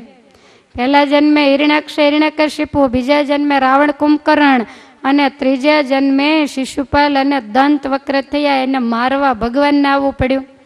તો ઘણાય સારા હતા, પણ એણે સનકાદિકનો દ્રોહ કર્યો તો આસુરી બુદ્ધિ થઈ ગઈ ને વર્ષોના વર્ષો એ અસુર થઈને રહ્યા. આજે એને કોઈ જય વિજય કહે છે? એને બધા રાવણ ને કુંભકર્ણ ને હિરણ્યકશિપુ ને એના નામે જ ઓળખાય. જય વિજયની કથા ન ગવાય, પણ કથા ગવાય આ બધા અસુરોની. તો આ દ્રોહનું પરિણામ. તો એવી રીતે સત્પુરુષનો યોગ થયો હોય ને કોઈ આસુરીમાંથી દૈવી થયો હોય એવું ખરું? ભગવાન શ્રી હરિ કે છે ને. પ્રહલાદજી કોણ હતા? અસુરના પુત્ર હતા ને. હિરણ્યકશિપુ જેવો કોઈ અસુર નહીં, જેણે ભગવાનની સાથે કેવું જબરજસ્ત વેર બાંધેલું. અને હિરણ્યકશિપુનું બીજ હોવા છતાં, એના જ પુત્ર હોવા છતાંય નારદજીનો સમાગમ જો થયો તો યોગે કરી અને મહાન દૈવી થયા, અને વળી ભગવાનના ભક્તની પંક્તિમાં બેઠા. બાપ નરાધમ અસુર ગણાય, અને છતાંય એને આપણે જો સવારે સંભાળ્યો હોય, કદાચ ભૂલમાંય સંભાળ્યા જ નહીં, પણ દિવસ બગડી જાય. અને એ જ હિરણ્યકશિપુના દીકરા પ્રહલાદ, એને સંભાળ્યા હોય તો દિવસ સુધરી જાય. આ દુનિયાની અંદર બાળકોનો જન્મ થાય ત્યારે કોઈ માએ એના છોકરાનું નામ હિરણ્યકશિપુ નથી પાડ્યું. અને પ્રહલાદ પાડ્યું છે કે નહીં? તો પ્રહલાદના બાપ કોણ? હિરણ્યકશિપુ. હિરણ્યકશિપુનો જે દીકરો છે, પણ એણે પોતાના બાપની જે છાપ ખરાબ હતી ને એને ધોઈ નાખી. કેવી રીતે ધોઈ? તો કે નારદજી જેવા સંતના સમાગમે કરીને. એને પ્રત્યક્ષ સમાગમનો તો સમય જ ક્યાં હતો? નારદજી એના રાજની અંદર આવી જ શકે નહીં, પણ માતાના ગર્ભમાં હતા અને કયાધુ નારદજીના આશ્રમમાં રહ્યા ત્યારે એણે ગર્ભમાં રહીને સત્સંગ કરેલો. કયાધુ ક્યારેક ક્યારેક ઊંઘી જાય, ઝોલું ખાઈ જાય, અને અંદર રહેલા પ્રહલાદજી હોંકારા દેતા, અને એણે આ જ્ઞાન બધું ગર્ભવાસની અંદર પચાવ્યું. તો એ ભગવાનના મહાન ભક્ત થયા. માટે ભગવાન શ્રી હરિ કહે છે જે ઉપર મોટા પુરુષ રાજી થાય તે જીવ દૈવી થઈ જાય. પણ દૈવી અને આસુરી થવાનું બીજું કોઈ કારણ નથી. પહેલાંના આદિ અનાદિના કોકનો દ્રોહ કરીને આસુરી થયા હોય યા તો રાજી કરીને દૈવી થયા હોય તો એ જ્યારે સૃષ્ટિનું સર્જન થાય ત્યારે દૈવી તરીકે જ જન્મે અને આસુરી તરીકે જ જન્મે. પણ એ દૈવીને આસુરીનો કાંઈ યોગ થઈ ગયો હોય, દૈવી હોવા છતાંય આસુરી થઈ જાય, અને આસુરીને સત્પુરુષનો યોગ થઈ ગયો હોય તો આસુરી હોવા છતાંય દૈવી થઈ જાય અને ભગવાનના મહાભક્ત અને મુક્તની પંક્તિમાં પંકાઈ જાય. માટે જેને પોતાનું કલ્યાણ ઈચ્છવું હોય તેને ભગવાનના ભક્ત તેનો દ્રોહ કોઈ રીતે કરવો નહીં. ભગવાનના ભક્ત જેમ રાજી થાય એમ કરવું, જીવવું થોડું ને પંચાયત જાજી, અહીં થોડું રહેવું, એમાં કોઈને હું કામ કોચવવા જોઈએ, કોઈને શા માટે નારાજ કરવા જોઈએ? બધાને રાજી રાખીને અહીંથી જવાનું છે. આપણે ગયા પછી કોક પાછળથી હાથ જોડે સારું થયું ગયા, એવી જિંદગી શા માટે જીવવી? પણ કોકની આંખમાંથી બે આંસુડા પડે હતા તો સારું હતું, એવી જિંદગી આપણે જીવવી જોઈએ. મહારાજે દ્રોહની વાત તો વચનામૃતમાં ઘણી જગ્યાએ લખી છે, પણ ઉપર વડતાલનું 14મું અને 15મું બે વચનામૃતમાં વડોદરાના હરિભક્તોનો પ્રશ્ન છે અને એક સાથે આ જ પ્રશ્ન અને ભગવાને આ દ્રોહની જ વાત બંને વચનામૃતની અંદર કરી છે. એ પણ વડતાલના વચનામૃતની ખાસિયત છે. હવે આપણે આગળ બહુ વચનામૃતમાં જવું નથી, કારણ કે 16મું વચનામૃત પણ એવું જ છે. મહારાજને વડોદરાના શાસ્ત્રીઓએ કહ્યું કે તમે કોઈક મોટા માણસને સમાધિ કરાવો તો સારું. મહારાજ કે શું કરવા? અમારે મોટા માણસ આગળથી શું લઈ લેવું છે? એને એના રાજનું પૈસાનું અભિમાન હોય, અમારે અમારા ત્યાગનું વૈરાગ્યનું હોય, એટલે અમારે એની હારે મેળ પડે એવું જ નથી. મહારાજ કે અમારે તો આંખ વીંચીને ભગવાનની મૂર્તિનું ચિંતન કરવું, એના જેવું સુખ 14 લોકના રાજ્યમાં પણ નથી. માટે અમે એવો મોટાનો આગ્રહ ક્યારેય પણ રાખતા નથી. આવી મુદ્દાની વાત 16મા વચનામૃતમાં પણ ભગવાન શ્રી હરિએ કરી છે. તો આમ વડતાલની એ પવિત્ર ધરતીમાં બિરાજમાન થઈ અને 20 વચનામૃતોની સરવાણી ભગવાન સ્વામિનારાયણે વહાવી છે, જેનું આપણે કાયમ ગાન કરીએ છીએ. વડતાલનું નામ ઉજ્જવળ હતું અને આવા સદગ્રંથોની અંદર વચનામૃતો લખાયા એટલે એનું નામ અતિશય ઉજ્જવળ બન્યું છે અને વડતાલ જગ પ્રસિદ્ધ બન્યું છે. અત્યારે પણ એવું છે ને પહેલાં પણ એવું હતું. લોકની અંદર એક જબરજસ્ત કહેવત હતી. લોકો એવું કહેતા, હડતાલ કડતાલ વડતાલ રે, ગાંધી મહેતા ને શ્રી ધર્મલાલ રે. હડતાલ કડતાલ વડતાલ રે, ગાંધી મહેતા ને શ્રી ધર્મલાલ રે. ત્રણે પ્રસિદ્ધ પણ જગમાય રે, ત્રણે પ્રસિદ્ધિ પામ્યા જગમાય રે, ત્રણે પ્રસિદ્ધિ પામ્યા જગમાય રે, ત્રણે પ્રસિદ્ધિ પામ્યા જગમાય રે. મોકે છે ડાયા બાઈ ભાઈ રે, હો મોકે છે ડાયા બાઈ ભાઈ રે, હો મોકે છે ડાયા બાઈ ભાઈ રે, હો મોકે છે ડાયા બાઈ ભાઈ રે. હડતાલ કડતાલ વડતાલ રે, ગાંધી મહેતા ને શ્રી ધર્મલાલ રે, હો ગાંધી મહેતા ને શ્રી ધર્મલાલ રે. જગતની અંદર પ્રસિદ્ધ કહેવત હતી અને આજ પણ છે કે નરસિંહ મહેતાની કરતાલ વખણાય, ગાંધીજીની હડતાલ વખણાય અને સ્વામિનારાયણ ભગવાનની વડતાલ વખણાય. દુનિયામાં આજ પણ લોકો કહે છે જ્યાં નરસિંહ મહેતા હોય ત્યાં કડતાલ હોય જ. અને ગાંધીજી સ્વતંત્રતા માટે બહુ અંગ્રેજોની સામે લડ્યા અને વાતની વાતમાં એને તો અહિંસા હતી, હાથમાં શસ્ત્ર લેવાનું નહીં, એટલે વાતની વાતે કાંઈક થાય એટલે તરત હડતાલ પાડે. તો હજી આપણે પડતી જ હોય છે, કથામાં પડે, પાઠશાળામાં પડે, દેવ દર્શનમાં પડે, બીજે પડે ગામમાં, એને જ કાંઈ ઉપાધિ હોય નહીં, પણ અહીંયા પડે. એમ પાઠશાળાની હડતાલ, નરસિંહ મહેતાની કડતાલ અને સ્વામિનારાયણની વડતાલ આ અતિ પ્રસિદ્ધિ દુનિયામાં પામ્યા છે. પણ હવે મને વિશ્વાસ છે કે તમે નહીં હડતાલ પડો ક્યાંય. ડાયા માણસો દુનિયામાં આ ત્રણેયના વખાણ કરતા ભગવાનના નામ સાથે વડતાલનું નામ પણ આજ અમર બની ગયું છે. હવે હું તમને વડતાલમાં રણછોડરાયની મૂર્તિ જે રઘુવીરજી મહારાજે પધરાવી એને ટૂંકમાં કથા સંભળાવું છું. વિક્રમ સંવંત 1886ની સાલ છે. ભગવાન શ્રી હરિને જે સાલમાં આલોકમાંથી વિદાય લેવાની છે, તો 86ની પ્રબોધિની એકાદશી એટલે કે કાર્તિક શુક્લ એકાદશી, જેને આજ પણ આપણે કાર્તિકી સમયો કહીએ છીએ. તો એ સમયા ઉપર ભગવાન શ્રી હરિ વડતાલ પધારેલા. દશમને દિવસે મહારાજ વડતાલ પધાર્યા. મહારાજ હરિમંડપમાં ઉતર્યા. કાયમ મહારાજ સાદા શ્વેત વસ્ત્રો ધારણ કરતા, પણ આ વખતે કોણ જાણે ભક્તોને સુખ દેવાની કંઈક છેલ્લી ઈચ્છા હશે. મહારાજ ત્યાં 5 દિવસ રોકાયા, પણ 5 દિવસ ભક્તોને દર્શનનું સુખ આવે એટલે નિત નવા જરિયાની વસ્ત્રો ધારણ કરતા.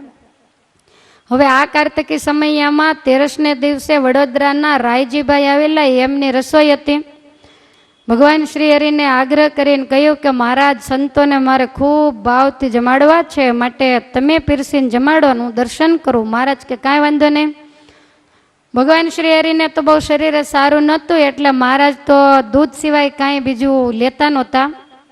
સંતોની ધર્મશાળામાં પંક્તિ થઈ. ભગવાન શ્રી હરિ પીરસવા માટે આવ્યા, પણ શરીરમાં અશક્તિ વધારે હતી. મહારાજ કે આ સાટા જલેબી એના ટોપલા તાંસ મારાથી તો નહીં ઉપડે. એટલે 2 સંતો સાટા જલેબીના ટોપલા લઈને સાથે ચાલે અને મહારાજ પંક્તિમાં પીરસે. હવે એમાં પીરસતા પીરસતા ક્યારેક એકદમ ધીમા અવાજે મહારાજ સંતો આડો હાથ રાખે, ક્યારેક લે નહીં. ત્યારે મહારાજ એમ કહેતા કે સંતો લ્યો, આ છેલ્લી વારનું છે. પણ સંતો એમાં કાંઈ સમજ્યા નહીં. અમુક સમજે અને અમુક વળી કાંઈ સમજતા નહીં. જે ડાયા અને સુગના હતા એને ખ્યાલ આવી ગયો, અને જેને જેને ખ્યાલ આવ્યો એના હાથમાંથી કોળિયા પથ્થરમાં પડી ગયા. એને ખ્યાલ આવી ગયો કે હવે મહારાજ ફરીને પીરસવા નહીં આવે. એને આંખમાં આંસુ આવી ગયા, બધોય રસ ઉડી ગયો. અને એટલામાં ભગવાન શ્રી હરિ 3જી વખત પંક્તિમાં પીરસવા આવ્યા, પણ મહારાજના શરીરમાં અશક્તિ હતી, એટલે પીરસતા પીરસતા થાકને કારણે બ્રહ્માનંદ સ્વામી જ્યાં જમતા હતા ને ત્યાં બેસી ગયા. આ જોઈને જે મોટા સંતો હતા એ બધાય સમજી ગયા કે ભગવાન હવે બીજી વાર આપણને નહીં જમાડે, અને હાથની પ્રસાદી આપણા માટે આ છેલ્લી છે. મુક્તાનંદ સ્વામીથી આ સહન ન થયું. સ્વામી એકદમ ઊભા થઈ અને હરિકૃષ્ણ મહારાજ પાસે મંદિરમાં જતા રહ્યા. હવે મંદિરમાં જાય, હરિકૃષ્ણ મહારાજની સામે ઊભા રહીને 2 હાથ જોડીને સ્વામી બહુ રડ્યા. સ્વામી મંદિરમાં ગયા. સ્વામીની પણ પૂરી ઉંમર હતી, 87 વર્ષની ઉંમર હતી સ્વામીની એ વખતે. એટલે બીજા જે નાના 8-10 સંતો હતા એ પણ સ્વામીની સાથે મંદિરે ગયા કે સ્વામી શું કરશે મંદિરે જઈને, કેમ ઊભા થઈ ગયા, બધાને જાણવાની જિજ્ઞાસા હોય. એટલે સ્વામી તો કાંઈ ભાનવા નહોતા. હરિકૃષ્ણ મહારાજની સામે નજર સ્થિર કરી, આંખમાંથી આંસુડા પડે, અને સ્વામી એટલા બધા રડે છે, કાંઈ સ્તુતિ કરવી પણ કાંઈ બોલાતું નથી, કંઠ પણ રૂંધાઈ ગયેલો. મુક્તાનંદ સ્વામી પરાણે 2 હાથ જોડીને કહે છે કે હે મહારાજ, અમારા ઉપર તમે દયા દ્રષ્ટિ રાખજો. તમે તો હજી અમારા કરતાંય ઉંમરમાં નાના છો. સત્સંગની અંદર બધાને હજી તમારી જરૂર છે. માટે મહારાજ અમે બેઠા હોય અને તમે આવું બોલો, તમારા બોલવા ઉપરથી મને એમ લાગ્યું કે તમે હવે આ લોકમાંથી જવાની તૈયારી કરો છો. આમ બોલતા બોલતા સ્વામી અતિશય રડ્યા છે. સંતો આજુબાજુમાં ગોઠવાઈ ગયા, એ તો બધા ચકિત થઈ ગયા સ્વામી શું કહે છે. અને એ જ વખતે એકદમ ગંભીર, ઘેરો અને મધુર અવાજ સંભળાયો. સંતો તો ચારેય બાજુ જોવા માંડ્યા, પણ સ્વામી સિવાય કોઈ દેખાયું નહીં. હરિકૃષ્ણ મહારાજની મૂર્તિ સામે જ્યાં જોયું ત્યાં તો અવાજ ન સંભળાયો, પણ મૂર્તિના હોઠ હલતા હોય ને એવું દેખાણું. અને મૂર્તિમાંથી મહારાજ એમ બોલ્યા કે સ્વામી, આટલા બધા જ્ઞાની થઈને તમે ભૂલી ગયા. ભગવાનની મનુષ્ય લીલામાં જે જીવાત્માને મોહ ન થાય એને જ પૂરો જ્ઞાની કહેવાય. અને એ જ વખતે સ્વામીને અગાઉ મૂર્તિ પ્રતિષ્ઠામાં જે અનુભવ થયેલો એ અનુભવ એકદમ યાદ આવી ગયો.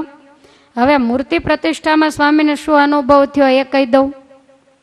જ્યારે મહારાજ વડતાલ લક્ષ્મીનારાયણ દેવની પ્રાણ પ્રતિષ્ઠા કરવા માટે જતા હતા, મુક્તાનંદ સ્વામીની ઉંમર હતી, એટલે બીજા હરિભક્તોના કહેવાથી સ્વામી ચલાય નહીં એટલે ઘોડા ઉપર બેઠા. હવે સ્વામી કોઈ દી બેઠેલા નહીં, બ્રાહ્મણના દીકરા, તો એમાં ઘોડા ઉપરથી પડી ગયા.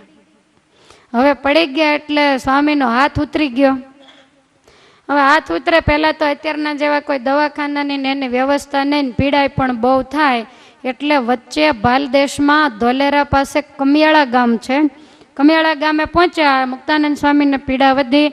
મહારાજ વિચાર કરે કે હવે પ્રતિષ્ઠા કર્યા વગર છૂટકો નહીં, સ્વામીને આ તકલીફ થઈ છે, એટલે કમિયાળા ગામની અંદર વણાર ભક્તો હતા ને એના હાથ ચડાવતા, પહેલાં હાથ ઉતરી જાય એટલે એને ચડાવતા. એટલે એક હરિભક્તને ઘેર સ્વામીને રાખ્યા, સ્વામીનો હાથ ચડાવ્યો. સ્વામી કહે છે કે મહારાજ પ્રતિષ્ઠાનું કામ કાંઈ અટકાવાય નહીં, માટે તમે સુખેથી જાઓ અને સુખેથી પ્રતિષ્ઠા કરજો, મને સારું થશે. એટલે હું થોડા હરિભક્તોને સાથે લઈને પાછો વડતાલ લાવીશ, અને જો તમે પાછા આવતા રહ્યો તો કોઈ પ્રશ્ન નથી. ત્યારે ભગવાન શ્રી હરિ કહે છે કે સ્વામી બીજો કાંઈ વાંધો નહીં, પણ અમે મંદિરમાં અમારું હરિકૃષ્ણ સ્વરૂપ પધરાવવાના છીએ, તમે ક્યારેય દર્શન નહીં કર્યા હોય. સ્વામી કે કાંઈ વાંધો નહીં, મને થોડી રાહત થશે એટલે હું વડતાલ આવીશ, તમે જાઓ.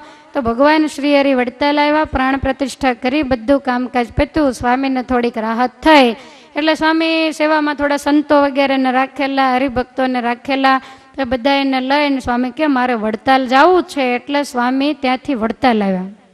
ભગવાન શ્રી હરિ પોતાને ઉતારે બિરાજે, આવીને સ્વામીએ દંડવટ કર્યા, ને જ્યાં સ્વામીને જોયા ત્યાં તો મહારાજ રાજી થઈ ગયા. એકદમ ઊભા થઈને કે સ્વામી આવી ગયા. મુક્તાનંદ સ્વામી કે આ મહારાજ મૂર્તિ પ્રતિષ્ઠાનું કામ બરાબર પત્યું? તો કે બહુ ધામધૂમથી મૂર્તિ પ્રતિષ્ઠા થઈ, બહુ આનંદ આવ્યો, 33 કરોડ દેવો દર્શને આવેલા, પણ સ્વામી મને એક વાત ખૂંચતી હતી, તમે હાજર નહોતા. સ્વામી પણ બહુ રાજી થયા. પછી મહારાજ કહે છે કે સ્વામી અમે મૂર્તિઓ જે પધરાવી, ચાલો હું તમને દર્શન કરવા લઈ જાઉં. તે સ્વામીનું કાંડું જાલી અને મહારાજને સ્વામી બે મંદિરે આવ્યા, લક્ષ્મીનારાયણ દેવના દર્શન કર્યા. અને મહારાજ કહે છે કે સ્વામી આ તમે નહોતી મહા મહેનતે મૂર્તિઓ વડોદરાથી લાવ્યા ને આને તમારે ગઢડા લઈ જાવી હતી, પણ આ ભગવાન ગયા નહીં, અહીંયા કેરીનો રસ ખાવા રહ્યા. એ આ લક્ષ્મીનારાયણ દેવની પુરાતની મૂર્તિઓ છે. આ મૂર્તિઓની અંદર અમે રણછોડ રાય દ્વારિકાથી આવ્યા એનું પણ આવાહન કરેલું છે, પણ જેની લોકોને ખબર નથી, કારણ કે પ્રતિષ્ઠા પછી સચ્ચિદાનંદ સ્વામીની સાથે દ્વારિકેશ આવેલા. પછી ધર્મભક્તિ વાસુદેવની મૂર્તિ બતાવી, વૃંદાવન વિહારીની બતાવી, અને પછી મહારાજ આંગળી ચીંધીને કહે છે કે સ્વામી જોવો આ અમારું સ્વરૂપ અમે પધરાવ્યું છે. મુક્તાનંદ સ્વામી તો બે હાથ જોડી ગદગદ ભાવથી હરિકૃષ્ણ મહારાજના દર્શન કરે છે. મહારાજ કહે છે કે સ્વામી અમારી સામે જોવો જોઈએ. એટલે સ્વામીએ મહારાજ સામે જોયું, પછી કે હવે હરિકૃષ્ણ મહારાજ સામે જુઓ, એટલે હરિકૃષ્ણ મહારાજ સામે જોયું. મહારાજ કે હે સ્વામી અમારામાં ને એનામાં તમને કાંઈ ભેદ દેખાય છે? સ્વામી વારા ફરતી બેયની સામે નજર કરે ત્યાં તો તેજના શેરડા રૂપે થઈને મહારાજ હરિકૃષ્ણ મહારાજમાં અંતર્ધ્યાન થઈ ગયા. સ્વામી તો આજુબાજુમાં બધે જોવા માંડ્યા, મહારાજ ક્યાં ગયા, મહારાજ ક્યાં ગયા, ને એકદમ હે મહારાજ એમ બોલાઈ ગયું. પણ મહારાજ તો હરિકૃષ્ણ મહારાજની મૂર્તિમાં રહીને મંદ બંધ હશે, પણ મનુષ્ય રૂપે દેખાય નહીં. સ્વામી કહે છે કે મહારાજ તમે મને એમ કહેવા માગો છો કે આ મૂર્તિમાં હું કાયમને માટે વાસ કરીને રહ્યો છું, આ મૂર્તિમાં અને મારામાં કાંઈ ફેર નથી. મહારાજ હું બધું સમજી ગયો, પણ મહેરબાની કરીને તમે બહાર નીકળો. દાદા ખાચર જોબન પગી બધા એમ કહે છે કે આટલા ટાઈમથી અમે મહારાજને સાચવીએ, અને સ્વામી તમે મહારાજને લઈ ગયા ક્યાં ખોઈને આવ્યા, માટે જલ્દી હે મહારાજ દયા કરીને તમે બહાર નીકળો. પણ મહારાજ તો કાંઈ નીકળ્યા નહીં. એટલે મુક્તાનંદ સ્વામી ત્યાં જાળી જાલીને રડવા માંડ્યા. સ્વામી કહે છે કે મહારાજ તમારી મૂર્તિઓને હું કાયમને માટે પ્રગટ માનીશ, અને આ મૂર્તિમાં કોઈ દિવસ મને પ્રતિમાનો ભાવ નહીં આવે, પણ તમે કૃપા કરીને બહાર નીકળો. એટલે મહારાજ તરત જ તેજના શેરડા રૂપે થઈને સ્વામીની માથે સીધો હાથ મૂક્યો. સ્વામી હું તો અહીં ઊભો છું, તમે શા માટે ખોટો વિલાપ કરો છો? સ્વામી રાજી થઈ ગયા. સ્વામી કે આ જ્ઞાન મને કાયમ રહે. એટલે મહારાજે કીધેલું કે સતત અનુસંધાન રાખશો તો રે, આ તો માયામય લોક છે, આ તો વળી કોક વખત ભૂલાઈ પણ જાય. તો એ વાતની યાદી આજે મહારાજે સ્વામીને આપી કે તમને પાછો મનુષ્યભાવ આવી ગયો. મેં તે દિવસે તો તમને કીધેલું, માટે અમે આ મૂર્તિને મૂકીને ક્યાંય જવાના નથી. કદાચ પંચભૌતિક શરીર અમારું પડે તો આ મૂર્તિમાં અમે હાજરા હજુર છીએ. આવી રીતે હરિકૃષ્ણ મહારાજ બોલ્યા. સંતોને ઓઠ ફફડતા દેખાણા, સ્વામીને બધું સંભળાયું. એટલે સ્વામી તરત આંખના આંસુડા લૂછી મહારાજને દંડવટ કરીને પાછા ભગવાન શ્રી હરિ જ્યાં બિરાજે છે ત્યાં આવવા માટે મંદિરમાંથી બહાર નીકળ્યા. હવે આ બાજુ હરિમંડપમાં મહારાજની પાસે જ્યાં જાય ત્યાં તો જોબન પગી, બાપુભાઈ બધાને વાત મળી કે આજ તો મહારાજ પીરસતા પીરસતા બેસી ગયેલા, શરીરમાં શક્તિ નથી. એટલે બધાએ દોડતા ખબર પૂછવા માટે આવ્યા. અને મહારાજ બરોબર પંક્તિમાંથી પીરસીને આવી અને હરિમંડપમાં આડે પડખે થયેલા. આ બધા ભક્તો આવ્યા એટલે મહારાજ તરત બેઠા થયા, બધાને બોલાવ્યા. જોબન પગીની સાથે હસીને મહારાજ વાતો કરવા માંડ્યા. અને એટલામાં મંદિરેથી દર્શન કરીને સ્વામી આવ્યા. આવીને પગે લાગીને બેઠા. મહારાજ કે સ્વામી મંદિરે ગયા હતા દર્શન કરવા? મુક્તાનંદ સ્વામી બે હાથ જોડીને કહે છે કે હા મહારાજ ત્યાં ગયો તો.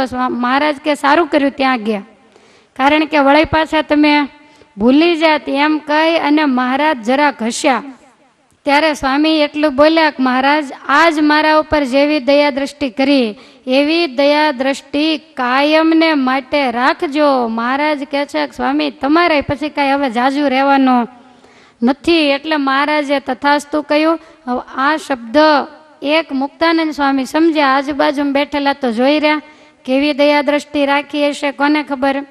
હવે આવી રીતે ભગવાન શ્રી હરિ ત્યાં મનુષ્ય લીલાઓ કરે છે. અને એમ કરતા પૂનમનો દિવસ આવ્યો. પછી પૂનમ દિને સવારે રે સજી સભા હરિવરે જ્યારે રે. પછી પૂનમ દિને સવારે રે સજી સભા હરિવરે જ્યારે રે. કહે ગોપાળજી મહારાજ રે, કહે ગોપાળજી મહારાજ રે, સુણો અરજી રાજા ધીરાજ રે. હો સુણો અરજી રાજા ધીરાજ રે.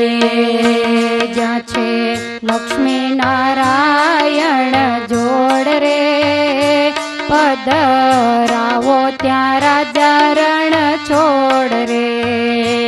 જ્યાં છે લક્ષ્મી નારાયણ જોડ રે, પધરાવો ત્યાં રાજા રણ છોડ રે.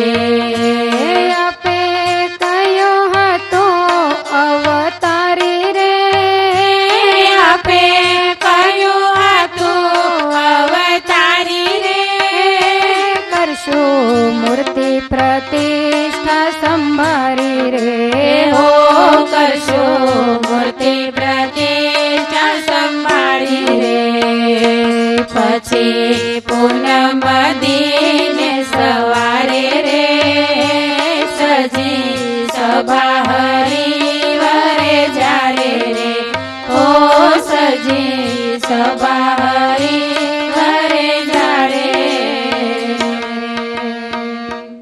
પૂનમના દિવસે સવારે મહારાજે લક્ષ્મીનારાયણ દેવની સામે જે લીંબ વૃક્ષ છે ચોકમાં, એની નીચે એક વિશાળ સભા ભરી. અને સભા જ્યારે પૂર્ણ થવા આવી ત્યારે સભામાં ધર્મકુળના ગોપાળજીભાઈ બેઠેલા.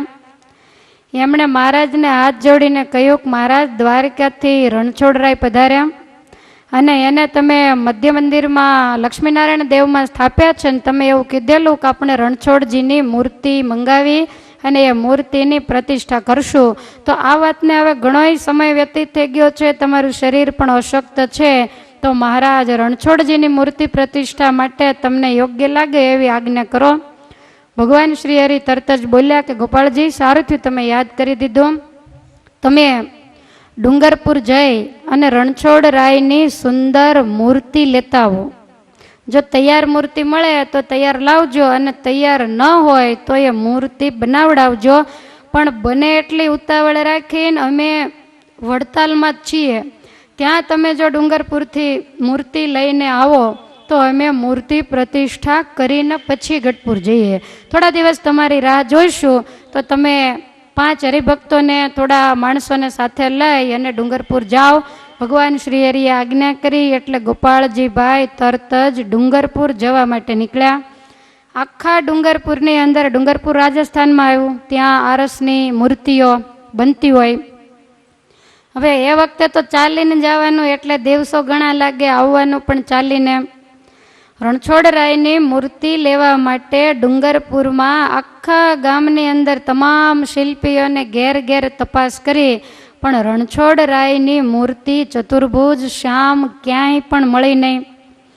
એટલે હવે નક્કી કર્યું કે અહીંયા છે કે આવ્યો છું તો મૂર્તિ ઘડાવતો જાવ. એટલે શિલ્પીને કહી અને સરસ ચતુર્ભુજ મૂર્તિ તૈયાર કરવાનું કહ્યું. હવે મૂર્તિ કાંઈ એક દિવસમાં તો આવડી મોટી ઘડાય નહીં, એટલે મૂર્તિને ઘડતાય ઘણા દિવસ લાગ્યા. આ બાજુ ભગવાન શ્રી હરિ તો રાહ જોઈ અને ગઢપુર જતા રહ્યા.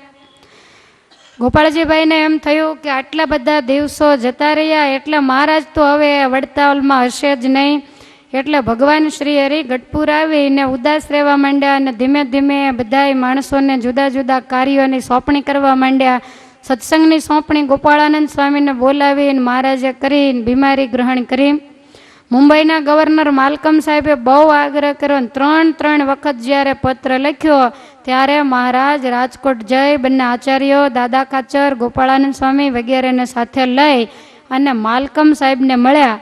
અને ત્યાર પછી ભગવાન હતા તો બીમાર, પણ રોજકાના કાકાભાઈનો અંતકાળ આવ્યો એટલે કાકાભાઈએ કહેવડાવ્યું કે મહારાજ તમારા છેલ્લા દર્શનની ઈચ્છા છે. મહારાજ તો ભક્તવત્સલ હતા, પોતાથી ચલાય એવું નહોતું, છતાંય પણ મહારાજ કાકાભાઈને દર્શન દેવા માટે રોજકા ગયા. કાકાભાઈનું શરીર છોડાયું ને પછી મહારાજ ગઢપુર પધાર્યા. હવે જે દિવસે મહારાજ રોજકાથી પાછા ગઢડા આવ્યા તે જ દિવસે ડુંગરપુરથી ગોપાળજીભાઈ રણછોડરાયની મૂર્તિ લઈ અને એને ખ્યાલ હતો કે મહારાજ ગઢડામાં જશે એટલે એ સીધા ગઢપુર આવ્યા. મહારાજને મૂર્તિ બતાવી. મહારાજે મૂર્તિ જોઈ, માથે હાથ ફેરવો, સ્પર્શ કર્યો અને મહારાજ કહે છે કે હવે આ મૂર્તિને ગાડું જોડાવી અને વડતાલ લઈ જાઓ. વડતાલ મૂર્તિને લઈ ગયા. પછી મહારાજે મૂર્તિ પ્રતિષ્ઠાનો મુહૂર્ત જોડાવ્યો. વિક્રમ સંવત 1886 ચૈત્રવદ સાતમ આપણી કથામાં રણછોડરાયનો પાટોત્સવ ગયો સાતમને દિવસે. હવે સાતમનું મુહૂર્ત આવ્યું. મહારાજને શરીરે તો બહુ સારું નહોતું અને છતાંય લોકોને એમ હતું કે મહારાજને માંદકી તો ઘણા સમયથી છે, પણ રાજકોટ ગયેલા, રોજકા ગયેલા, એટલે રણછોડરાયની મૂર્તિ પ્રતિષ્ઠા કરવા માટે વડતાલ પણ આવશે, આવું બધાએ મનમાં નક્કી કરેલું. વળી રામનવમીનો સમયો પણ નજીક આવેલો એટલે પણ ભગવાન આવશે એવી બધાને અહીંયા ધરપત હતી, પણ આ ધારણા ખોટી પડી. મહારાજે પોતે જે સિદ્ધાંતોની સ્થાપના કરી હોય, જે પ્રણાલિકાઓ બાંધી છે, દેશ વિભાગના લેખ કર્યા છે, ઉત્સવ, સમયા, સભાઓ, મૂર્તિ પ્રતિષ્ઠા, આવું બધું જે કાંઈ બાંધ્યું, એમાં આચાર્ય, સાધુ, અમારા આશ્રિત એ બધાએ કેવી રીતે રહેવું એ બધી જ ચોખવટ કરીને સમજણ પાડેલી. એ પ્રમાણે બધાએ રહે છે કે કેમ, આ આજ્ઞાનો અમલ બધા કેવી રીતે કરે છે જોવાની પણ મહારાજને ઈચ્છા હતી. મહારાજને એમ થયું કે હું હાજર છું ત્યાં સુધીમાં આ કામ આચાર્યોના હસ્તે સત્સંગીઓ અને સાધુઓ જો ઉપાડી લે તો મને શાંતિ વળે. એટલે મહારાજે એવું કહ્યું કે મારા શરીરે સારું નથી, તો રણછોડરાયની મૂર્તિ પ્રતિષ્ઠા કરવા માટે મારાથી નહીં અવાય. બંને આચાર્યોને આજ્ઞા કરી, મોટા સંતોને સાથે મોકલ્યા, સાથે બીજા જે હજુરી સેવકો હતા એ બધાને પણ કહ્યું કે તમે પણ વડતાલ જાઓ અને ધામધૂમથી જે રીતે અમે પ્રતિષ્ઠા કરીએ એ રીતે જ તમે મૂર્તિ પ્રતિષ્ઠા કરજો. આ આજ્ઞાને અનુસરી વિક્રમ સંવત 1886 એની રામનવમીને આગલે દિવસે બંને આચાર્યો સહિત બધા સંતો વગેરે વડતાલ આવ્યા. હવે 82ની સાલમાં લક્ષ્મીનારાયણ દેવની પ્રતિષ્ઠા 81માં કરીને 82માં મહારાજે આચાર્યોની સ્થાપના કરેલી. પછી ભગવાન હાજર હતા એટલે આચાર્યને કોઈ પ્રતિષ્ઠા કે કોઈ સભા સંબોધવાનો કે એવો તો કોઈ પ્રશ્ન જ નહોતો, કારણ કે મહારાજની બાજુમાં એને બેસવાનું હોય. તો પહેલો વહેલો આ સમય આવ્યો 1886ના ચૈત્ર માસમાં રામનવમીનો સમય વડતાલમાં થયો. ભગવાન શ્રી હરિ હાજર નહોતા. નવ પ્રતિષ્ઠિત બંને આચાર્યો એમાં રઘુવીરજી મહારાજનો દેશ કહેવાય એટલે એની અધ્યક્ષતા નીચે પહેલી વહેલી આ કાર્તિકી સમયાની શરૂઆત થઈ, આ ચૈત્રી સમયાની શરૂઆત થઈ. સવાર સાંજ સભા ભરાય, જ્ઞાન વાર્તા થાય, ગાદી સ્થાને રઘુવીરજી મહારાજ બિરાજમાન થાય. એ પણ આજ પહેલી જ વાર સંતો ગૃહસ્થ હરિભક્તો વગેરે પણ પહેલવેલા આજ પ્રતિષ્ઠા થયા પછી મહારાજની ગેરહાજરીમાં આચાર્યની પૂજા વગેરે કરે છે. ચૈત્ર સુદ નોમ એટલે ભગવાન સ્વામિનારાયણ મહાપ્રભુની પ્રાગટ્ય તિથિ. એ પણ ગાદીએ આવ્યા પછી પહેલી જ વખત રઘુવીરજી મહારાજે પોતાના હાથે આ જન્મ જયંતિને ઉજવી. વડતાલ દેશના તમામ આશ્રિતો સત્સંગીઓ આ બધાય રઘુવીરજી મહારાજના સંપર્કમાં સીધા પહેલવેલા જ આવ્યા, કારણ કે મહારાજ હોય એટલે બધો સંપર્ક મહારાજ સાથે થતો હોય. હવે આશ્રિતોને અંતરથી તો આમ થોડુંક એવું હતું કે મહારાજ નથી, પણ રઘુવીરજી મહારાજની એવી દિવ્ય પ્રતિભા હતી એટલે બધાને એની અંદર રહી અને ભગવાન પ્રતિષ્ઠા અને ઉત્સવ કરે છે એવા બધાને દિવ્ય દર્શન થયા.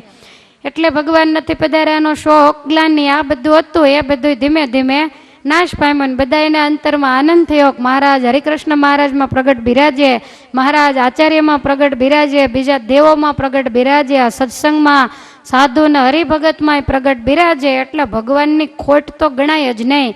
આમ માનીને બધાએ અહીંયા દરપત રાખી ચૈત્રીનો સમયો પૂર્ણ થયો. બારગામથી હરિભક્તો આવેલા એને રણછોડરાયની મૂર્તિ પ્રતિષ્ઠાના દિવસ સુધી આચાર્યશ્રીએ રોકાઈ જવા આગ્રહ કર્યો.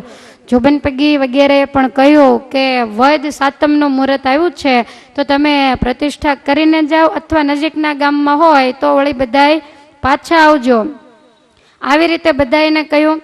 હવે મૂર્તિ પ્રતિષ્ઠાનું મુહૂર્ત નજીક આવ્યું. ચૈત્રવદી સાતમનો દિવસ મંગળ કાર્ય શરૂ થાય ત્યાર પહેલાં મહાગુણિયેલ અને બુદ્ધિશાળી એવા આચાર્ય શ્રી રઘુવીરજી મહારાજ એણે ગોપાળજીભાઈ અને અયોધ્યા પ્રસાદજી મહારાજની વચ્ચે હવેલીમાં ભગવાનની ગાદી આગળ બેસી અને વાતચીત કરતા એવું કહ્યું. પહેલાં ગોપાળજીભાઈને રઘુવીરજી મહારાજ કહે છે, ગોપાળજીભાઈ તમે વડીલ છો, વળી રણછોડરાય વડતાલ પધાર્યા, તમે જ મહારાજને યાદ કરી દીધું, તમે ડુંગરપુર જઈને મૂર્તિ લઈ આવ્યા એટલે રણછોડરાયને અહીંયા લાવવામાં નિમિત્તભૂત તમે છો, વળી મોટા છો તો મૂર્તિ પ્રતિષ્ઠા તમે કરો તો અહીંયા વધારે શોભાસ્પદ ગણાશે.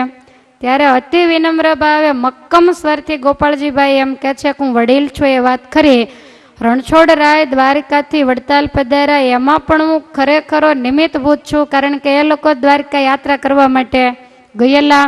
સચ્ચિદાનંદ સ્વામી પણ એમાં નિમિત્તભૂત છે, પણ મૂર્તિ પ્રતિષ્ઠા કરવાનો અધિકાર ભગવાન શ્રી હરિએ તમને આપેલો છે તો મૂર્તિ પ્રતિષ્ઠાનું મંગળ કાર્ય તમારા હાથે થાય એ જ યોગ્ય ગણાશે. ત્યારે રઘુવીરજી મહારાજે આચાર્ય શ્રી અયોધ્યા પ્રસાદજી મહારાજની સામે જોયું અને કહ્યું કે મોટાભાઈ તમે મારા વડીલ છો, વળી આચાર્ય પદ ઉપર આપ પણ બિરાજો છો, તો રણછોડરાયની પહેલી વહેલી પ્રતિષ્ઠા છે એ તમારા હાથે થાય તો મને બહુ આનંદ થાય.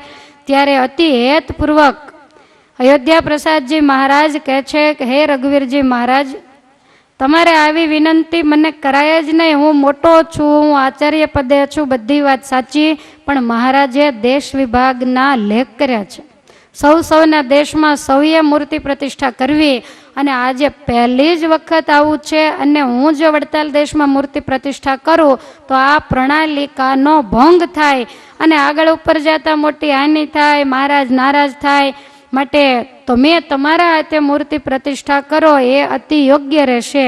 આવી રીતે જ્યારે ત્રણેય ભાઈઓની વચ્ચે વાતચીત થતી એને મોટા સંતોએ સાંભળી, એ લોકો પણ બહુ રાજી થયા કે આ કેટલા વિવેકી અને કેટલા ગુણિયલ છે. ત્યાર પછી યોગ્ય મુહૂર્તમાં રણછોડરાયની મૂર્તિની વેદોક્ત વિધિથી આનંદ ઉલ્લાસની સાથે રઘુવીરજી મહારાજે પ્રતિષ્ઠા કરી. શ્રીજી મહારાજ ગઢપુરમાં હતા પણ વડતાલમાં એ વખતે આવેલા નહીં, પણ જ્યારે મૂર્તિ પ્રતિષ્ઠા કરી ત્યારે બધાને ભગવાન પ્રત્યક્ષ હાજર હોય એવા દિવ્ય દર્શન થયેલા. તો વડતાલની અંદર પહેલી વહેલી મૂર્તિ પ્રતિષ્ઠા રઘુવીરજી મહારાજે આ રણછોડરાયની જે મોટી મસ્તાની જબરજસ્ત જે મૂર્તિ એની પ્રતિષ્ઠા એમણે કરેલી. તો આ મૂર્તિ પ્રતિષ્ઠાનું કામ પૂર્ણ થયું. ત્યાર પછી તો ભગવાન શ્રી હરિ 86ની સાલમાં સ્વધામ સીધા વહેલા, પણ વડતાલ ધામની ગરિમા ત્યારથી માંડી અને આજ સુધી એમની એમ જ છે. વડતાલની ધરતીમાં પગ મૂકે એટલે નિષ્કુળાનંદ સ્વામીના શબ્દો યાદ આવ્યા વગર રહે નહીં. સ્વામીએ પુરુષોત્તમ પ્રકાશમાં એવું લખ્યું, ધન્ય ધન્ય ધામ વડતાલ રે, સારો આવ્યો છે સરવે તાલ રે. ધન્ય ધન્ય ધામ વડતાલ રે, સારો આવ્યો છે સરવે તાલ રે.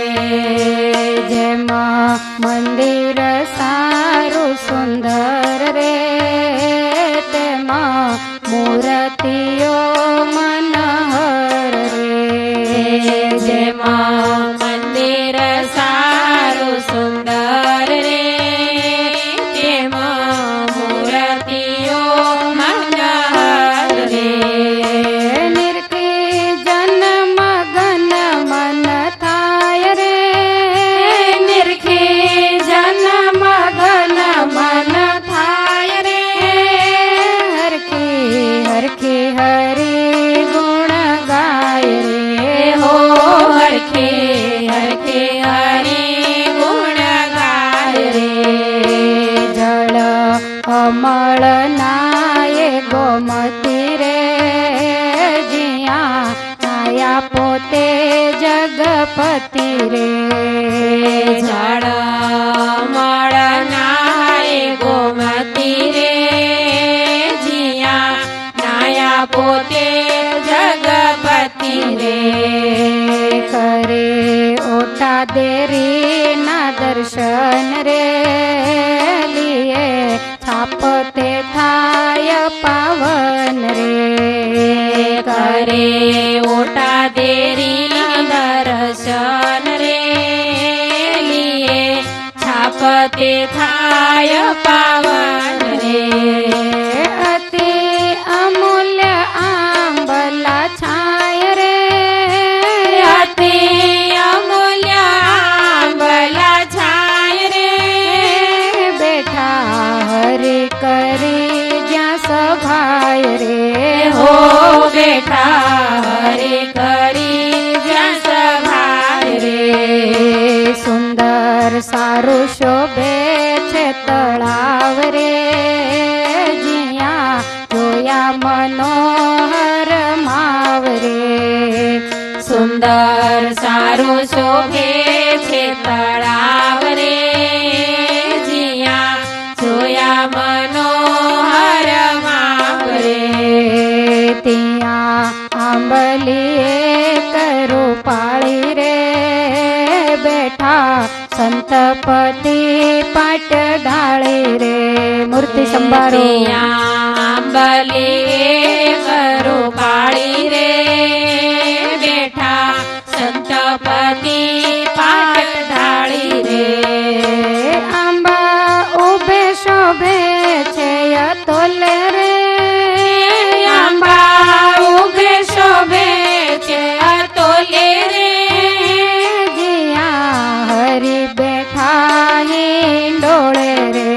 હો જીયા હરી બેઠા હિંડોળે રે. ધન્ય ધન્ય ધામ વડતાલ રે, સારો આવ્યો છે સરવે તાલ રે. ઓ સારો આવ્યો છે સરવે તાલ રે. એક એક વસ્તુના જ્યારે વડતાલ જઈને આપણે દર્શન કરીએ ત્યારે ભગવાનની દિવ્ય લીલાઓ આપણને યાદ આવે. અને એમાંય હવે તો ભગવાનની કૃપાથી આપણે વડતાલની નાની મોટી તમામ લીલાઓને બરોબર ધ્યાન દઈને સાંભળી છે.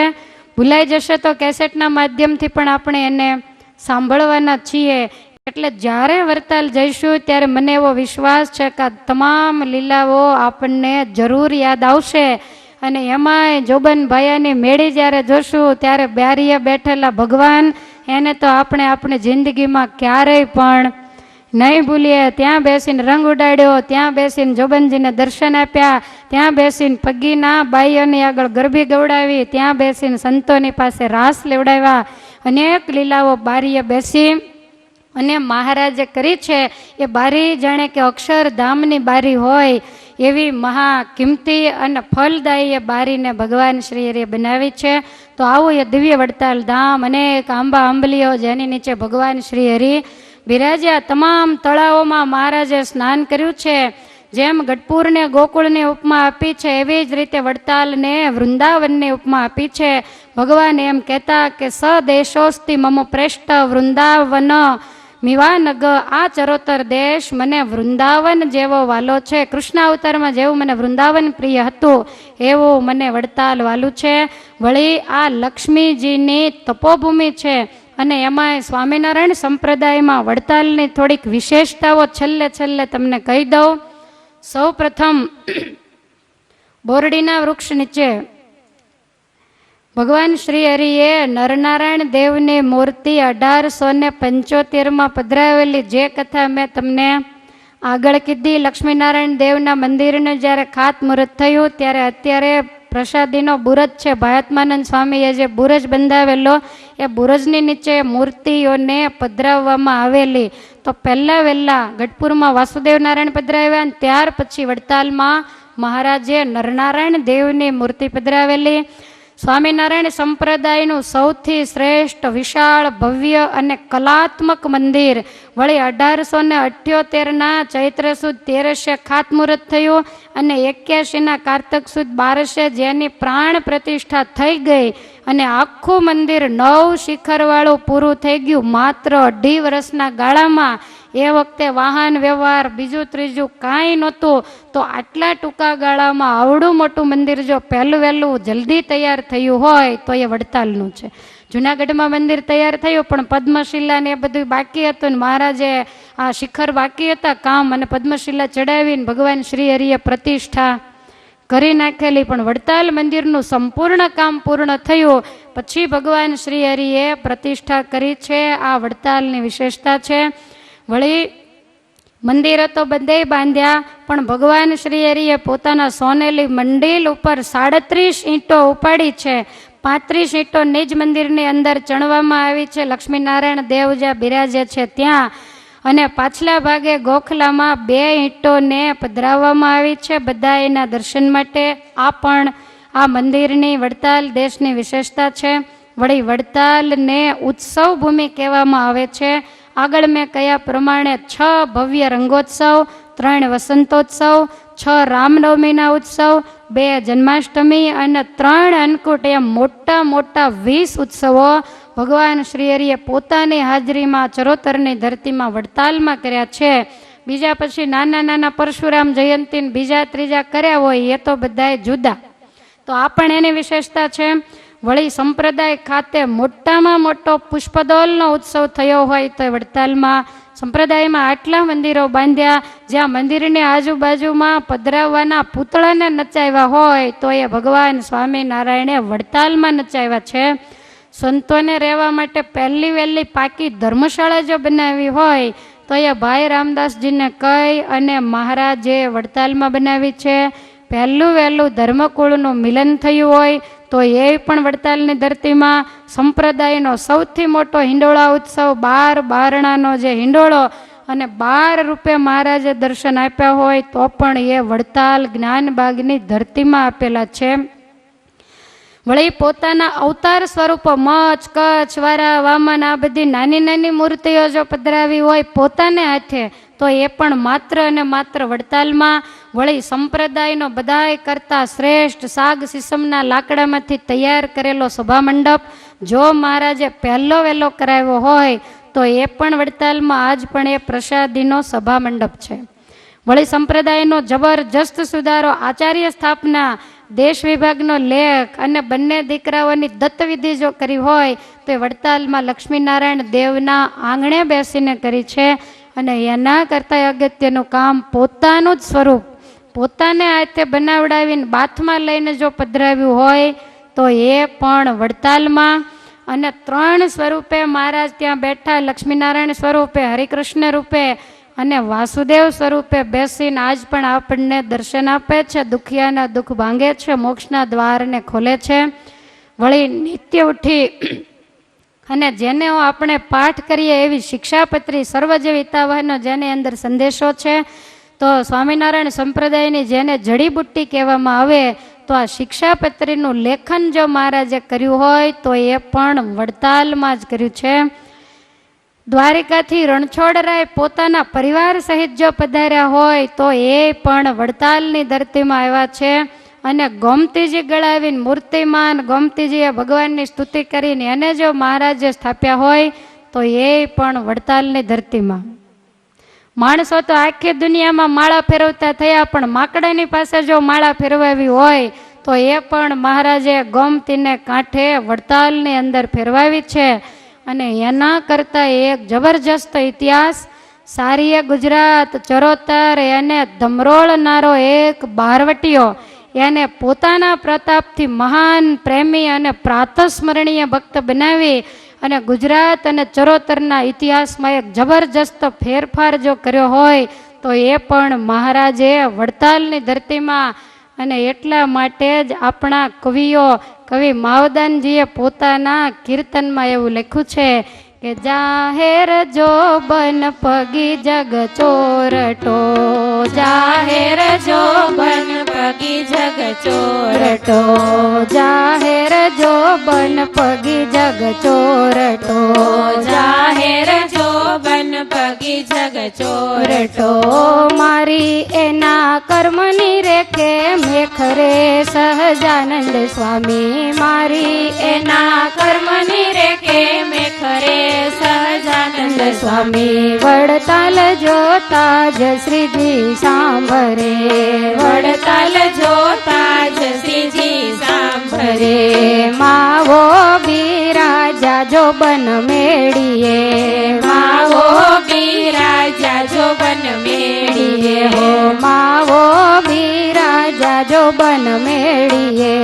માવો બિરાજા જો બન મેળીએ, ધન્ય ધન્ય ધારાળના ધામ રે સહજાનંદ સ્વામી, ધન્ય ધન્ય ધારાના ધામ રે સહજાનંદ સ્વામી, વડતાલ જોતા જ શ્રીજી સાંભરે, વડતાલ જોતા જ શ્રીજી સાંભરે, લીલી ધરતી લીલુડી લીંબડી, લીલી ધરતી લીલુડી લીંબડી, લીલા આંબા વાડિયા કેરા વન રે સહજાનંદ સ્વામી, લીલા આંબા વાડિયા કેરા વન રે સહજાનંદ સ્વામી, વડતાલ જોતા જ શ્રીજી સાંભરે, વડતાલ જોતા જ શ્રીજી સાંભરે, મને વડતાલ જોતા જ શ્રીજી સાંભરે, વડતાલ જોતા જ શ્રીજી સાંભરે. જાહેર જોબન પગી જગ ચોરટો. દુનિયાની અંદર કોઈએ નહીં કરી હોય એવી જબરજસ્ત ચોરીઓ જેણે કરેલી અને એટલા બધા કર્મના કોઠાર ભરેલા, પણ મહારાજે ઘડીના છઠ્ઠા ભાગમાં એના કર્મના રેખ ઉપર મેખ મારીને એને મહાન ભક્ત બનાવ્યો. અને ભક્ત બનાવ્યો એટલું નહીં, મહારાજે જોબનની મેળીએ કાયમી બેસણા કરીને રહ્યા. એ ધારાળાના ધામને આજ આખી દુનિયા માથું નમાવે, એ શેરીમાંથી નીકળે ને સંતો ધૂળમાં દંડવટ કરે, ધન્ય છે જોબન પગીની આ મેળીને, અને ધન્ય છે આ બારીને કે ભગવાન પુરુષોત્તમ નારાયણ કેટલી વખત આ બારીએ આવીને બેઠા. અક્ષરધામ સમાન આજ પણ બધા એને માને છે. અને હું એવું માનું છું કે વડતાલ દર્શન કર્યા હોય ને જોબનજીની બારીના દર્શન ન કર્યા હોય એવું તો લગભગ કોઈ નહીં હોય. કે છે કોઈ? હશે ગણાય કેમ? પણ હવે મને વિશ્વાસ છે કે આટલો મેં 8 દિવસ સુધી મહિમા ગાયો, અને હવે જે વડતાલ જશે એ જરૂર જોબનજીની મેળીના દર્શન કરવા માટે જશે. કાલે જ કંઈક કોકે કીધેલું કે ઉભરું સ્નાન કરવા વડતાલ લઈ જાવ ને રવિવારે, પણ હવે અમારે અત્યારે બહુ ભીડ છે, આવીને લઈ જઈશું. અને બીજું કે તમે એકલા જો જાઓ તો મેળી ઉપર કોઈ ચડવા દે, અમે આરે હોઈએ અને એવું કંઈક કહીએ. ગઈ વખતે આપણે વડતાલની કથા કરવાની હતી, તો મારે હવે તમારી આગળ ગાવું હોય તો કંઈક બરોબર જોવું તો પડે. ત્યાર પહેલાં એક વખત જોયેલું, પણ પછી અમે ચાવી લઈ અને જોબન પગીની મેળીએ બધે બરાબર જઈ દર્શન કરી બધું. જોબન પગીના કુળદેવી ખોડિયાર ત્યાંય અમે નહોતા ગયા, પછી સોનાર કોઈને બધી જગ્યાએ દર્શન કર્યા, એટલે સાથે આવીએ તો તમને મેડીનો સ્પર્શ થાય, દર્શન થાય. એના કરતાં મહત્વનું છે કે સ્પર્શ થાય. તો ભગવાન કૃપા કરશે, આ વાતને તમે ભૂલશો નહીં. અમે જ્યારે કથાઓમાંથી ફ્રી થઈએ એટલે તમારે પાછું યાદ કરી દેવાનું. એટલે આપણે એક વખત જે જગ્યાએ મહારાજ જઈને બેઠા એ મેળીએ માથું મૂકવા, એ બારીએ જરૂર જાવું છે, એવું આજથી જ આપણે નક્કી કરી લઈએ.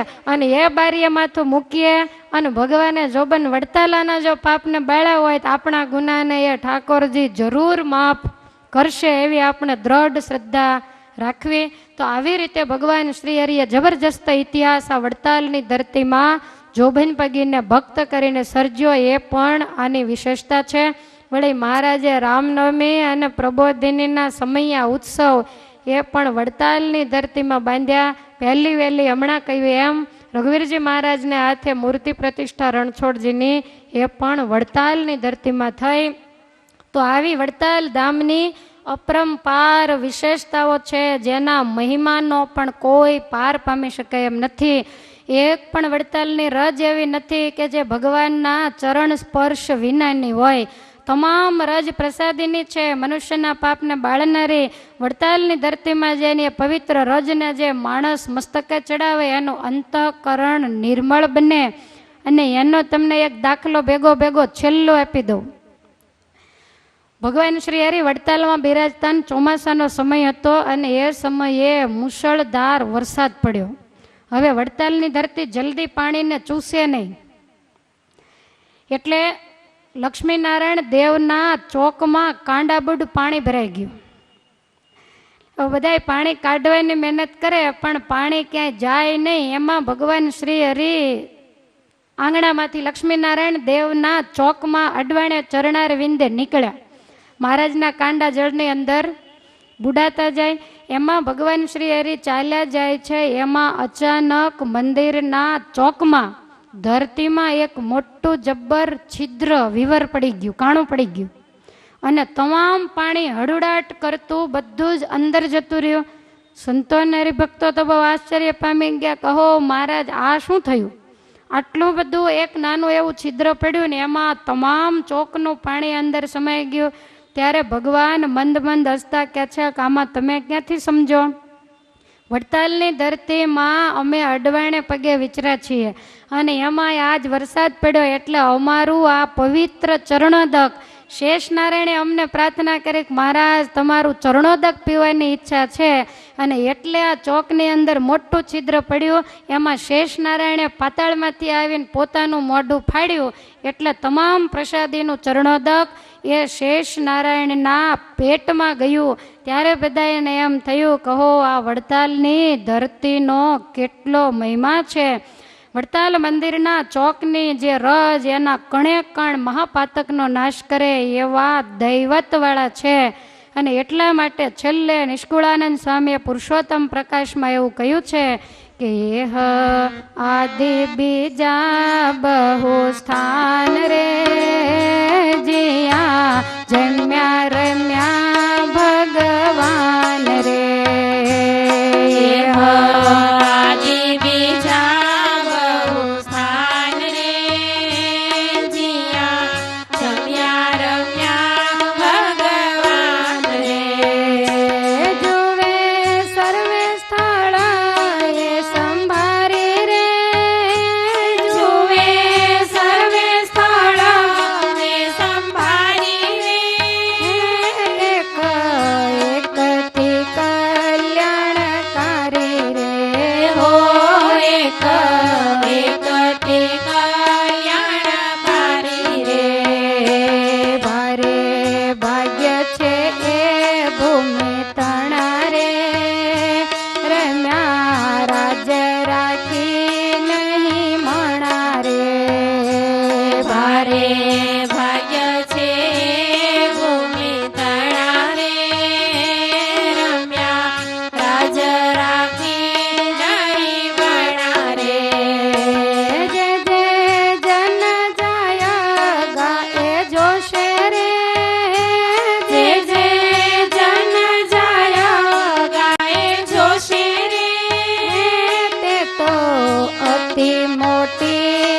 કોટ ખોશે રે હો તે તો અતિ મોટી ખોટ ખોશે રે આદિ બીજા બહુ સ્થાન રે જ્યાં જમ્યા રમ્યા ભગવાન રે ઓ જ્યાં જમ્યા રમ્યા ભગવાન રે. સ્વામી કહે છે કા અને એના ઉપરાંત બીજી ઘણી બધી જગ્યાઓ છે કે જ્યાં ભગવાન શ્રી હરિ ફર્યા છે. વડતાલમાં પ્રસાદીની જગ્યાઓનો તો કોઈ માપ નથી. નારાયણ મોલ, હરિમંડપ, જ્ઞાનકૂપ, આચાર્યશ્રીનું દીક્ષા સ્થાન, મહારાજે લક્ષ્મીનારાયણ દેવનો મહિમા ગાયો એ છત્રી, વળી નારાયણ મોલની નીચે અત્યારે જે ઓરડો છે જગ્યાએ મહારાજે પૂતળા રમાડેલા એ પણ પ્રસાદીનું સ્થાન, વાસણ સુતારનું ઘર. ભગવાન જે ઓરડામાં ઉતરતા મહારાજે એને વાસુદેવ નારાયણના ઓરડાની ઉપમા આપેલી કે ગઢડામાં જેવો અમને વાસુદેવ નારાયણનો ઓરડો વાલો છે ને એવો જ આ ઓરડો અમારો ઉતારો એમને વાલો છે. વડેવ માતાનું મંદિર, નારાયણગીરીનો મઠ જે સંતોના કાયમી બેસણા હતા, સાધુની ધર્મશાળા, ધન્ય ધન્ય તે ધર્મશાળાને વાલો વિચરા બહુ એ સ્થાને 496 વાર ફર્યા ત્યાં પ્રભુ પંક્તિ મોજાર 496 વખત ફરી અને જે પૃથ્વીને ભગવાને પાવન કરી છે. ગામની અંદર પણ ઘણા સ્થાન છે એ પણ બધાય પ્રસાદીના છે. તો આવી રીતે આ વડતાલ ધામનો અપરંપાર મહિમા છે. એને સાંભળી એને આપણે સૌ હૃદયમાં ઉતારીએ અને ત્યાં થયેલા ભક્તો જોબન પગી, સુંદર પગી, કુબેરભાઈ, નારાયણગીરી, વખતબા, તેજબા, સુરજબા, રળિયાતબા, આ બધાય મહામુક્તો જે ધરતીની અંદર જન્મ્યા અને જે ધરતીમાં રહી અને એણે દિવ્ય સત્સંગ એનું પોષણ કર્યું. કેટલાય જીવાત્માઓને ભગવાનના સ્વરૂપનો જેણે નિશ્ચય કરાવ્યો અને અતિ પ્રેમથી જેણે ભગવાનને વશ કરીને વારંવાર વડતાલમાં બોલાવ્યા. તો આ બધાય ભક્તો જેવા હતા, એનામાં જેવા સત્સંગના સંસ્કારો અને સદ્ગુણો હતા, એમાંથી કાંઈક આપણામાં પણ આવે એવી આપણે વડતાલ લીલા કથામૃત એની પૂર્ણાહુતિ પ્રસંગે બોટાદ વિહારી, વડતાલ વિહારી હરિકૃષ્ણ મહારાજ, લક્ષ્મીનારાયણ દેવ, ગોપીનાથજી મહારાજ એના ચરણાર વિંદમાં આપણે પ્રાર્થના કરીએ અને એ પણ મહારાજને કહીએ કે મહારાજ ગમે એમ તો અમે જીવ છીએ, તમે જગદીશ્વર છો, અમે અવગુણના સાગર છીએ અને તમે તો ગુણના સમુદ્ર છો. અમે અધમ છીએ, તમે અધમ ઉદાહરણ છો. અમે પતિત છીએ તો તમે પતિત પાવન છો. જીવનની અંદર આ જન્મે ગયા જન્મે અમારાથી જાણે અજાણે કાંઈ પણ ભૂલ થઈ હોય, તમે જોબન પગી અને રૂડા ભક્તના પાપ એને તમે માફ કર્યા. એવી રીતે અમારા ગુનાઓને પણ હે ભગવાન તમે માફ કરજો. બાકીની જિંદગીમાં અમારાથી નવા કોઈ પણ ગુનાઓ થાય નહીં. તમારા ગુનેગાર, સત્સંગના ગુનેગાર અમે ક્યારેય પણ બનીએ નહીં. ષડંગી સંપ્રદાયનો ક્યારેય પણ અમે અભાવ અવગુણ લઈ અને અમારી જિંદગીને બગાડીએ નહીં, જન્મને નિષ્ફળ ગુમાવીએ નહીં. એવી અમી નજર અમારા ઉપર તમે કાયમને માટે રાખતા રહેજો. એવી આપણે આ પાઠશાળાની 13મી જન્મ જયંતિ નિમિત્તે ભગવાનને પ્રાર્થના કરીએ. ભગવાન હરિકૃષ્ણ મહારાજ આપણો સત્સંગ એને કાયમને માટે ખીલતો વિકસતો રાખે અને દિવસે દિવસે આપણું મન હરિકૃષ્ણ મહારાજના ચરણાર વિંદને વિશે વધારે અને વધારે જોડાતું જાય એવી કૃપા ભગવાન કરે.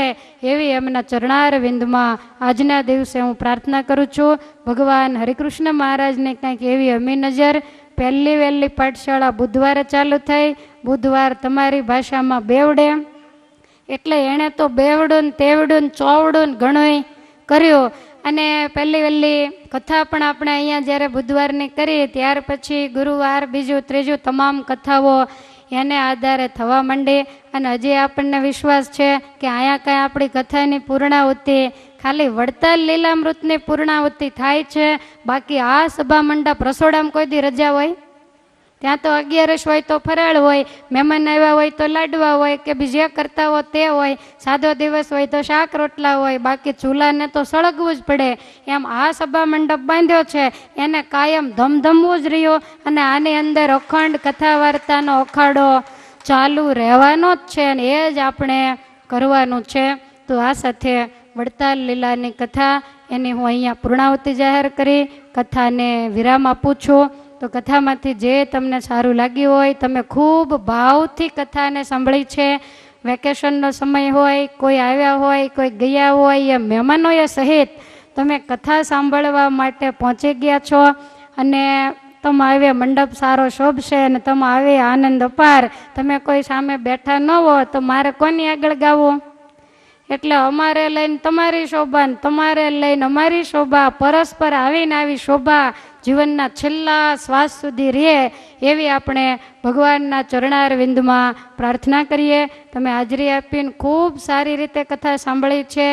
એકાદ વ્યક્તિ જોલું ખાય તો મારા સ્વભાવ પ્રમાણે હું તમને ઘણીવાર વઢું ખીજાવ, પણ છતાંય તમે હોંશે હોંશે ખોળો પાથરીને એ બધું સ્વીકારી લો છો અને કાયમને માટે સ્વીકારતા રહ્યો. જે કાંઈ કહેવાય છે માત્ર અને માત્ર તમારા જીવાત્માના રૂડા માટે કહેવાય છે. આની પાછળ કોઈ સ્વાર્થ નથી. તમારા જીવનું રૂડું થાય, ભગવાને અમને આપેલી જે વાણી એ વાણી સાર્થક થાય. પહેલો તો અમારો આશય એ જ હોય કે સ્વાંત સુખાય તુલસી રઘુનાથ ગાથા. બીજાને તો જે થાય તે, પણ આપણી વાણી પવિત્ર થાય. પુરુષોત્તમ નારાયણના 2 ટાઈમ 2 સવા 2 કલાક સુધી આપણે મન મૂકીને મહારાજના મુક્તોના, મહારાજની પ્રસાદીની ધરતીના આપણે ગુણ ગાયા છે. એટલે પહેલો ફાયદો મારો એ કે મારી વાણી પવિત્ર, તમને પણ એ કે તમારું મન વાણી એ પણ પવિત્ર થાય. આપણા આચાર વિચાર એમાં ક્યાંય ગડબડ હોય તો એની અંદર આ કથાને સાંભળી સુધારો થાય, ભગવાનમાં મન આપણું વધારે ને વધારે જોડાય. તો એ જ આ કથાનો આશય હતો. નિસ્વાર્થ ભાવે અમે કરી અને તમે સાંભળી અમારા ઉપર મહારાજી થાય અને તમારા ઉપર પણ થાય એવી આપણે ભગવાનના ચરણારવિંદમાં આશા રાખીએ છીએ. અને આ સાથે કથાની પૂર્ણાહુતિને હું જય બોલાવું છું. બોલો સ્વામિનારાયણ ભગવાનની જય, ઘનશ્યામ મહારાજની જય, હરે કૃષ્ણ મહારાજની જય, લક્ષ્મીનારાયણ દેવની જય. ઇષ્ટદેવ શ્રી હરિકૃષ્ણ મહારાજ તથા લક્ષ્મીનારાયણ દેવ, વ્યાસાસને બિરાજતા વક્તાશ્રી પ્રાતસ્મરણીય પૂજ્ય ફૈબા, દક્ષાબેન, શીતલબેન, પાર્ષદગણ તથા વાલા સત્સંગી બહેનો, આપણે બધાએ 8 દિવસથી વડતાલની લીલા સાંભળી. જાણે કે આપણને એવું લાગે કે આપણે વડતાલમાં જ બેઠા છીએ અને આપણે બધા રોજ ગાઈએ છીએ કે ગઢપુર વડતાલ ધામ કેવા, શરીર વિશે શુભ નેત્ર જોડ જેવા, નજર કરી જુઓ વૈરાટ માહી, અવર નહીં એ સમાન ધામ ક્યાંય. ગઢપુર ને વડતાલ ડાબી જમણી આંખ એવા વડતાલ ધામની લીલા આપણે બધાએ શ્રવણ કરી. ખાસ કરીને તો જોબન પગીની જ્યારે આપણે વાત સાંભળીએ ત્યારે એક વિચાર એવો આવતો કે આજથી 250 વર્ષ પહેલાંનો સમય કેવો હતો અને અત્યારનો સમય કેવો છે. અત્યારે આપણે ક્યારેક એમ કહેતા હોય કે સમય બહુ ખરાબ છે, પણ હકીકતમાં જો જોઈએ તો એ દ્રષ્ટિએ જો વિચારીએ તો એ સમય ધાડપાડુનો, બહારવાટિયાનો, ગામ ભાંગવાનો, ઘણી બધી મુશ્કેલીઓનો સમય હતો. અત્યારે એવું કાંઈ નથી, ખરેખર શાંતિનો સમય છે. અત્યારે કોઈ ગામ ભાંગવા આવતા નથી, કોઈ આપણું ઘર લૂંટવા માટે આવતા નથી. મહારાજે આપણા ઉપર એવી કૃપા કરી છે. તો આવા શાંતિના સમયમાં આપણે ભગવાનનું ભજન જો ન કરીએ તો પછી એના જેવું મૂરખ કોઈ કહેવાય નહીં. ખાસ કરીને પ્રાસંગિક વાત જો કહી તો આ પાઠશાળાની જન્મજયંતિ નિમિત્તે આ કથાનું આયોજન થયું છે. તો પાઠશાળાના વિદ્યાર્થીઓને ખબર જ હશે કે આજથી 13 વર્ષ પહેલાં જ્યારે પાઠશાળા નહોતી ત્યારે તમારા જીવનમાં શું હતું ને અત્યારે શું છે. અત્યારે પાઠશાળામાં તમે જીવન ચરિત્રો, નંદ સંતોના કીર્તનો, ગુણાતીતાનંદ સ્વામીની વાતો અને એમાંય તે ખાસ કરીને સંસ્કૃત સ્તોત્રો, આ બધું તમે શીખ્યા છો આ પાઠશાળાના માધ્યમથી. અને એમાંય તે 13 વર્ષ પહેલાં નંદ સંતોનું એક પણ કીર્તન કોઈને આવડતું નહોતું. મને યાદ છે કે હું જ્યારે સાવ નાની હતી ને એ વખતે એકાદશીનું જાગરણ આપણે જ્યારે કરવામાં આવતું ને રાતના 12 વાગ્યા સુધી બધા રાસ લેતા, એ વખતે બધા હાથના જોડેલા જ કીર્તનો બધાએ રાસમાં ગાતા. એક પણ નાન સંતોનું કીર્તન ક્યાંય સાંભળ્યું નહોતું. જ્યારથી પાઠશાળાની શરૂઆત થઈ ત્યારે એકને બદલે અત્યારે ઘણા બધા કીર્તનો તમને પાઠશાળાના માધ્યમથી શીખવાડવામાં આવ્યા છે, અને આ બધો જસ તમારા ગુરુને ફાળે જાય છે. અને આપણા શાસ્ત્રોમાં એવું કીધું છે કે આપણે એક માતા પિતાના ઋણમાંથી ક્યારેય છૂટી શકતા નથી, એવી રીતે ગુરુ ઋણમાંથી પણ ક્યારેય છૂટી શકતા નથી. માતા પિતા માટે સંતાનો ગમે એટલું કરે, સેવા થાય એટલી કરે, છતાં એ ઋણમાંથી પૂરેપૂરા તો મુક્ત થઈ શકતા નથી. એવી જ રીતે ગુરુ ઋણમાંથી પણ મુક્ત થવાતું નથી. તો આ ગુરુ ઋણમાંથી મુક્ત થવા માટે આપણા આખા દેશની અંદર ગુરુ પૂર્ણિમા ઉજવવામાં આવે છે. તો ગુરુજીના વચન વિચાર્યું ધારજો એમ ગંગા સતીએ પણ એના ભજનમાં લખ્યું છે, માત્ર કોઈ ભેટ અર્પણ કરવાથી ગુરુ ઋણમાંથી મુક્ત થવાતું નથી, પણ એમની જે મરજી ને એમના જે વિચાર હોય એને જીવનમાં અમલમાં જો મૂકવામાં આવે તો આપણે એમના દાખલાને સફળ કર્યો ગણાશે. ગઈકાલે ઘણા બધા હરિભક્તોને બિરદાવવામાં આવ્યા, તો મને પણ એવો ભાવ થયો કે જેઓ આપણને કાયમને માટે આવી કથા સંભળાવે છે, એક પછી એક નવીન ને નવીન કથા, તો એમને પણ બિરદાવવા જોઈએ. એટલે તમારા બધાના વતી હું એમને શાલ ઓઢાડી અને પુષ્પહારથી મારી શ્રદ્ધા પ્રમાણે હું એમને બિરદાવીશ.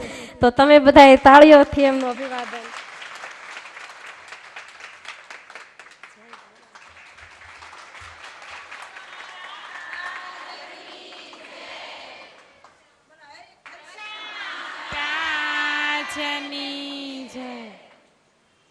આ સાથે પાઠશાળાનો દિવસે ને દિવસે ખૂબ ખૂબ વિકાસ થાય એવી હરિકૃષ્ણ મહારાજના ચરણોમાં પ્રાર્થના કરીએ, તથા જોબન પગી વગેરે જેવા ભક્તોના જેવી ભગવાન આપણને ભક્તિ આપે, દેજો દેજો રે ભક્તિ મુજને ભક્તિ તણા કુમાર, આવી આપણે ભગવાનને રોજ પ્રાર્થના કરીએ.